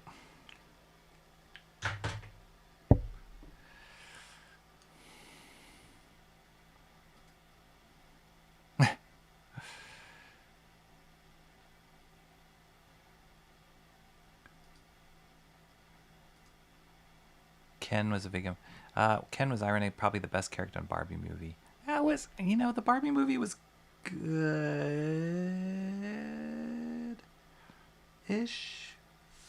I thought it got a little overhyped, in my opinion. But it was good. I mean, it was entertaining. I like Margot Robbie. I think she's a great actress. She's got a lot of range.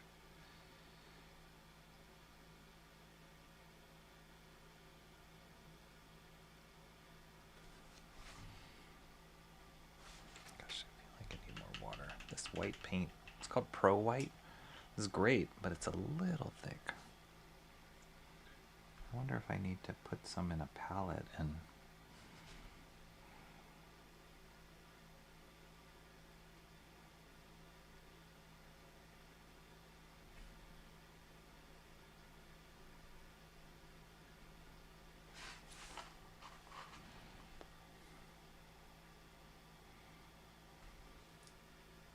Yeah, I feel like I need to thin it out with some water.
Ooh.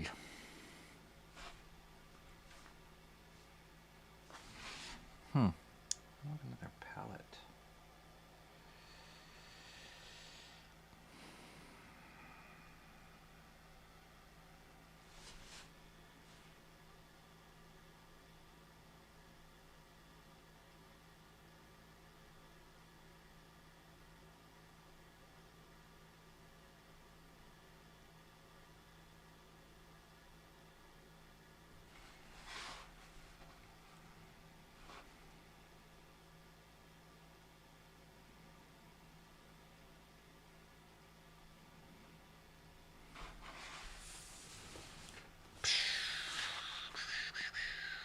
Pow. And this brush stroke goes all the way here.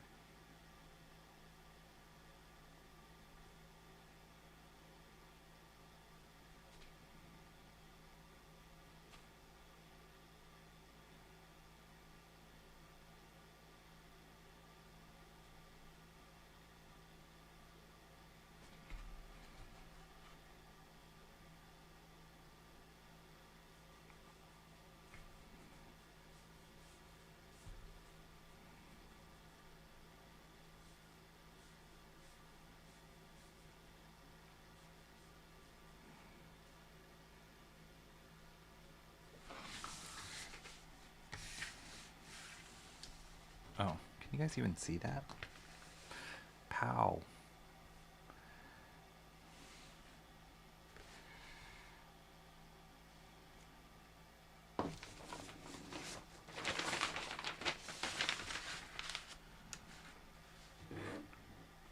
It's a little hard to maneuver.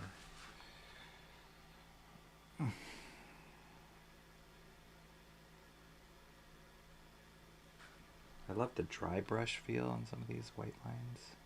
I'm trying to capture that.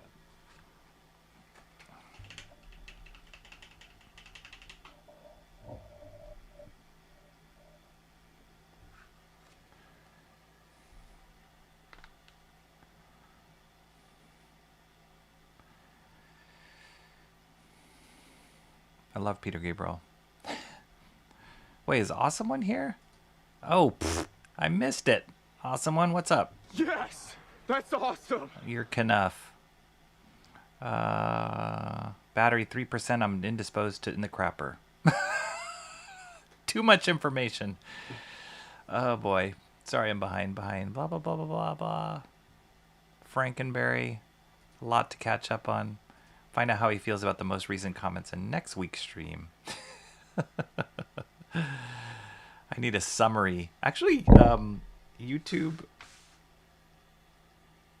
I've seen in some streams I've been in where like you join a stream late and it can like summarize the comments, which is kind of crazy. The AI comments, it can summarize it. So that's what I need. Or I need to be like Jason's stream where it's like it reads it out to him, so I'm not having to constantly keep checking. He'll just read it out to me. Oh man. Yeah, I definitely need to thin out this white.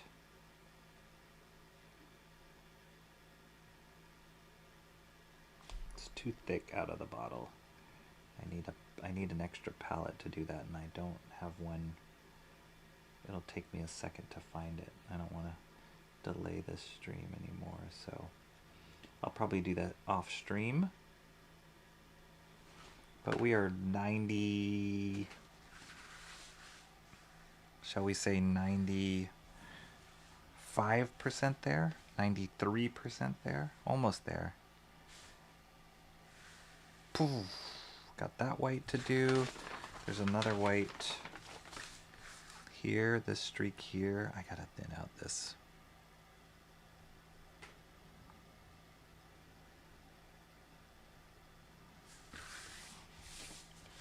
There's a couple of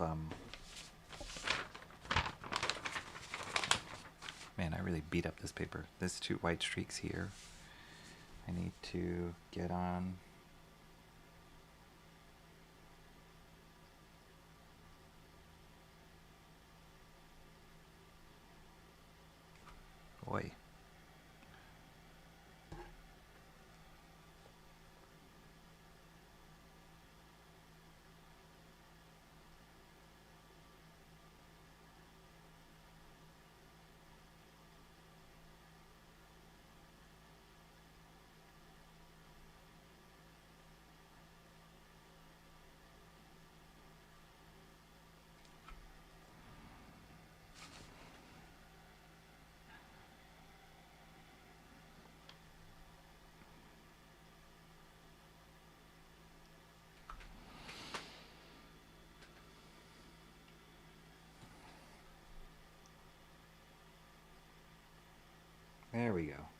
That's a nice consistency there.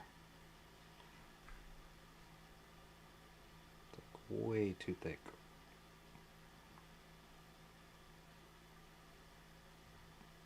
When it's that thick, it's cool to get the brush, the dry brush feel to it, but it's very hard to get it. A nice point.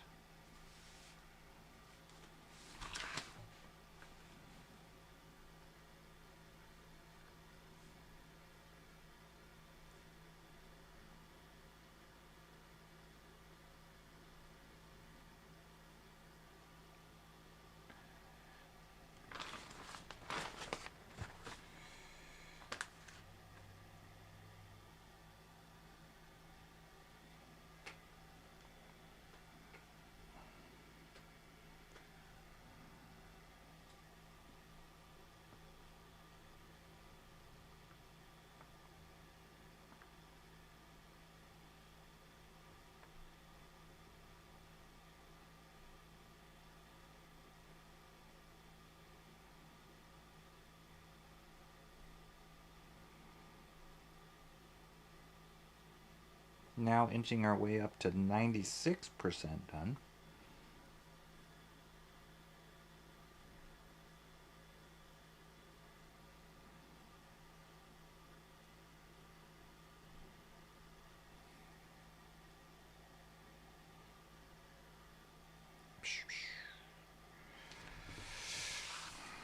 Boom, boom. Oh yeah, I gotta correct this guy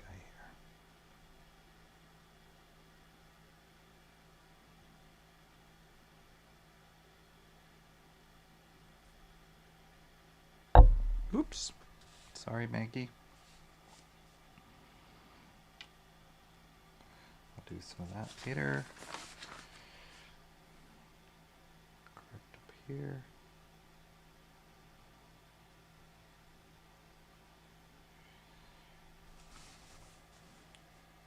We're close. We're close, guys. All right. I think I gotta finish the rest of this off stream. I've held you guys too. I feel like I've held you guys captive. But then I've seen like Shelby streams for like 5 hours or something crazy. I couldn't do that. I can only do 4 hours. All right, let me catch up here, and then we'll wrap it up. It's not blah blah blah. Frosted flakes, lasagna. Last good Disney was bed knobs and broomsticks. Strong chick one shot anime, no subtitles. AI translation is weird. I liked Inside Out. Yes. Are you talking about the first one or the second one? First one was excellent. Second one was good. Not as good as the first one. Amazon is trying to do a planetary show. Really? Whoa. That would be cool. I mean, I've only read the first issue, but that'd be kind of neat. I did watch the Netflix, what was it, Jupiter's Legacy show? And I didn't really like that one. I watched maybe like 2 or 3 episodes of that, and I didn't really like it. I was afraid of what they were going to do to Riley in the second one, but it wasn't that bad. She's still all right. I stopped at around Frozen and Toy Story 3. If you want to see a great animated movie, go check. Oh, Alan Lau. Wow, you're still here, dude? I heard about that. My friend told me that I should try and see Wild Robot. He said it was good. He didn't have rave reviews about it, but he said it was really good and I should watch it. So that was one animated film, recent animated film, that made me go, okay, that looks interesting. And I have huge respect and trust in, oh yeah, I just remembered I have to do white in these windows. I have to do white here. I'll do that off stream. I have huge respect and trust in Chris Sanders, the director of Wild Robot. So, all right, I'll check it out. Thanks for the rec. I agree with Brave's story. It was very empty, not enough connective tissue in the movie. It felt like 2 different movies because it pretty much was. Brave was great. You're tripping. So, I don't know. It was weird. There were some weird parts in it. Disney was planning on making her gay, but last minute decision to remove the gayness was made. Are we talking about Riley in Inside Out? I heard some notes about that there was notes, they pulled back, then there's all this controversy of like, why did you pull back? Why didn't you embrace? So, yeah, lots of back and forth there. I heard Wild Robot's good. I also enjoy... Did you? No. No. Really? Come on now. Alan Lau, come on now. I don't know about that one. Brave was forgettable, Awesome One says. There were some good sequences in it. Yeah, I didn't feel like it was super cohesive all the way through. Wild Robot might be animated film of the year. Inside Out 2 was awesome too. Best Pixar film in a long time. Yeah, I'd agree with that. Best film. I don't think it was... Yeah. I feel like the last few... Well, I'll just leave it at that. I feel like the last... Like, it's not like it was up against... I mean, there was a time where Pixar was just hit after hit after hit. And if you put Inside Out 2 there, I'm not sure. I felt like it was too many characters. I liked some of the new characters, but it's too many characters. And then there were some characters I was like, well, why did you introduce that new character? They didn't really do anything. So that was my one beef with it. But the story and like that world is really interesting. Soon as I saw the other high school girl showed up, I was prepared for the worst, but it didn't go as I thought, so I was relieved. I also had a crush on Princess Jasmine, Dangerous for Growth. She was amazing. She was absolutely amazing. And her design was amazing. Inside Out 2 is as good as the first. Alan Lau. I don't agree. I don't agree with that. Inside Out 2 is good. I'm suspicious. I hear it's great, though. It's good. It's worth seeing. It's definitely worth seeing. There's... I really connect with it just because of the... Like, I can relate to it a lot with a teenage daughter and all that kind of stuff. Like, the struggle inside a teenage daughter's mind. There is one new character that they introduced named Ennui, which she's amazing. But she didn't really use her that much, but she's amazing because it totally encapsulates where my daughter is. I also like the first Wreck-It Ralph. I don't think I saw the second one, though. Yeah, it was pretty good. Pretty good. Inside Out 2 was good. Not crazy, but decent. Emo, they had some... Wreck-It is fun. Both are fun. I was just about to mention they saw the way their other LGBT stuff's gone over, so they played it down. I think that was it, with the kind of the response on Lightyear, although I don't think that was... Yeah. It's a shame. It's a shame. I feel like... Yeah, I'm hopeful because Inside Out 2 did very well in the box office that things will turn around from Pixar. I have heard some horror stories of the working conditions on Inside Out 2 and that a lot of those people were laid off after that project was done. And then it just made buku bucks for them, because it did huge in the box office. And then these people were out of work. So I'm kind of torn with the response on it. But just looking straight at the story, hopeful, I don't know. Pixar was just creative pioneers with all their original stuff. And then now they're just milking the sequels because that's all that's really doing well. So I don't know. Barbie movie sucked, Emo Trash said. I picked up on Brave being a mix of two movies. Nice. Ken was the best part. I mean, he was great. Yeah, he was really good. Ryan Gosling was great. Great role. I actually wanted to see the Barbie movie, but I assumed that would stick politically correct stuff, DEI stuff in there. And I don't think the DEI stuff dominated. I don't know. I only watched it once. I don't feel like it dominated the story, the heart of the story. It's a fun movie. It's fun. There's some fun stuff. You should watch it. You should watch it. But I do feel like it was overhyped.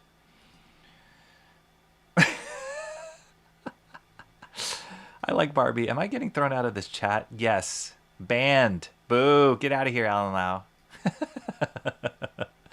No, you're good. Although you are a lot. No, that's true. That's not true. Alan Lau can get salty about his opinions on stuff too. So, but we have disagreed on many a things. The biggest disagreement Alan Lau and I have had, and this has been lifelong, as long as I've known him, is Alan Lau believes Temple of Doom is better than Last Crusade. And I wholeheartedly disagree. As did our other friend Brad. We both disagreed with Alan Lau. So I'm going to just drop that there and see how the chat responds, because that is Alan Lau sticking to his guns. There's nothing more female empowering than casting a whole A man as one of the women. I felt it was equivalent to the Lego movie, where it was self-aware of its own existence, very clever. And Margot Robbie's pretty magnetic. Yeah, she's amazing. Margot Robbie's great. I pretty much love her in everything she's in. She's really talented and great range. Felt like it was equivalent. I liked Lego Movie better. I did like Lego Movie better. I enjoyed that one way better than Barbie movie. Ryan Gosling was awesome. He was great. Yes. Don't be a transphobe, emo trash. I am a transphobe, emo trash. I am an open misogynist. I feel I'm a better advocate for women than most of these emo trash. You're hilarious. I don't think it was perfect, but enjoyable. There's super conservative Chad-like dudes who really appreciate Ken. He was a fun character. It was a fun twist on Ken. And Ken, the original Ken, really had no personality, right? So the way they injected that side of him in that movie was very entertaining, and casting Ryan Gosling for it was very entertaining. Another actor with great range. I mean, the only other version of Barbie that I say could compete with the Barbie movie was the Barbie from Pixar, from Toy Story. That Barbie and that Ken were amazing. Really good takes on them. Just finish it. We all here. I'm still interested in seeing Barbie, but I'm disposed to watching the second. The second Blade Runner was awesome. So good. It's not as good as the first Blade Runner, but I love the second Blade Runner. Just beautiful. It's a beautiful movie. Great work, Rock Dang. You are a pro. No, I'm not, but thank you, Alan Lau.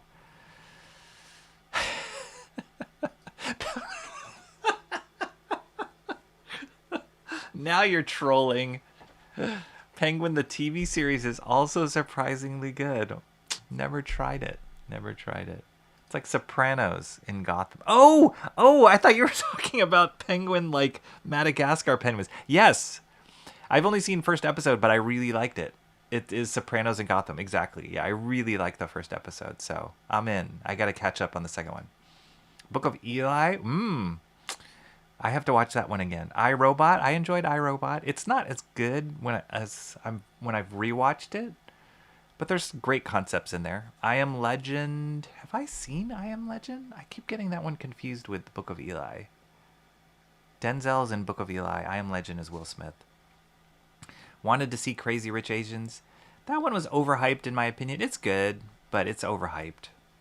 And nobody in Singapore lives like that, so there's nice little hints of the world of Singapore in it, but nobody in Singapore, at least nobody I know, is like, so it's not relatable at all in that aspect. First, Inside Out. Haven't seen the second one. I left the stream after that comment. We gonna vote for more master pages? Not yet. Next stream, maybe. Brave had the potential to be one of the great Disney movies. Yeah, I did too. I think Couch said he didn't like Transformers 1, but then changed his mind. I have Scott. I jumped to my friend's stream. Joe's Atmosphere. He's an old fart who streams Games Fun channel. Okay, cool. Transformers 1 had a strong Act 2 and 3. Really? I think the biggest misfire was the designs. They took away... Yes. I just saw that one and I'm like... I felt like we were watching a high school version of Transformers. And this is coming off me loving the Transformers comic, which I feel like I would love to see that, as a movie. That one I feel like hit tone right, and Transformers 1 felt a little young. It felt too Pixar-ish to me. So, but if you enjoyed it, I mean, you are a Transformers aficionado, so that makes me think of possibly seeing it. I don't know. Mom called me over because she's apparently cut one of Louis' Oh no. Oh no. I one time cut my cat's nails, not the cats I have now, another cat, and it did start bleeding. That was very traumatic. If it does bleed, I think it's baking soda will help stop the bleeding, because you can't like put a Band-Aid on it, you know what I mean? So baking soda is what I've heard.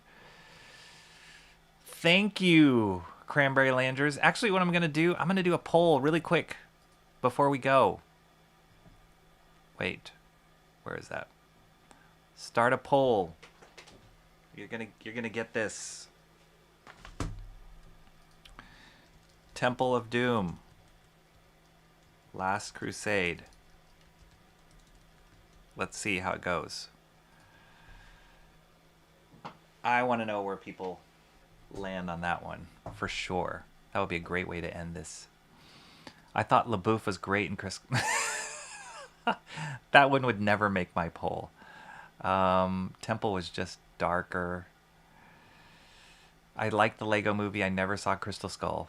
Lego Movie was awesome. Crystal Skull not so awesome. Mark's Music Session says Last Crusade is much better. Thought the Barbie and Ken from Toy Story were awesome. Yes. I Am Legend is a zombie one. Yep. Book of Eli is one of Denzel Washington's movie with the cannibals. Yeah, that's why I get it confused. Coach, not couch. More post-apocalyptic. Humans Were the Monsters was good. Okay. Voted. Both. Oh yeah, it was bleeding. All she said when she walked to the kitchen was, I need flour. Oh, flour. Okay. Maybe it is flour. Or baking soda. Maybe it was either. But yeah, something like that. So hopefully Louis is okay. Poor guy. All right, let's see where the poll is. Where is the poll? 67% Last Crusade right now. 33% Temple of Doom. I'm wondering, is the 33%, is that Alan Lau? I'm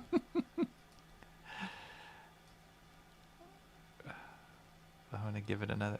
How many? We have 3 people voted. 2 to 1. 2 to 1 right now. Louis is fine. Louis is fine. Nobody panic. Louis is fine. He wasn't acting hurt. 3 votes. Come on. Oh. 75%. 25%. I think you're losing, Alan Lau. Was Alan Lau the vote for Temple of Doom? I don't know. I'm assuming so, because nobody could think Temple of Doom is. I just feel like, so here's my reasoning. Last Crusade just felt more like a Indiana Jones movie. It was definitely, Temple of Doom just got really hokey and like kind of comedic in points. And I think Last Crusade just embraced the mythology, the pulp, and then you have Sean Connery in there. Sean Connery and Harrison Ford with the father-son relationship, falling in love with like the same girl who betrayed them. Come on, there was so much great action sequences. The whole at the end with the Grail, the Holy Grail, was brilliant. Steven Spielberg action directing, the puzzles and stuff like that. It was awesome.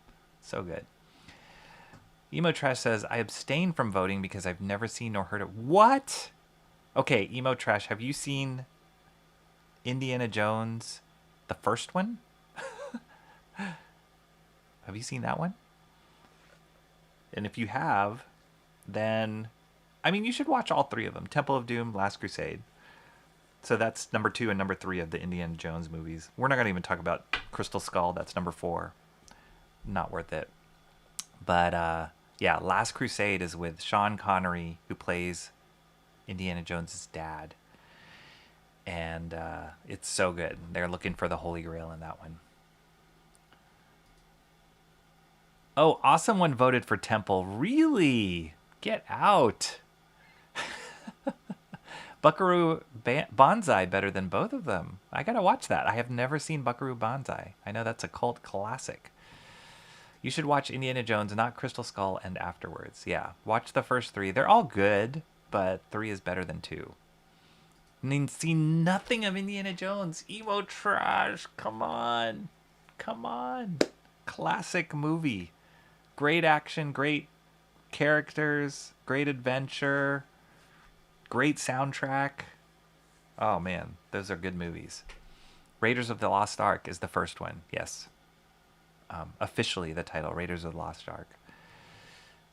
That one arguably is the best one. That one, yeah, was arguably the best one. Heard of it, never seen him. You gotta watch them.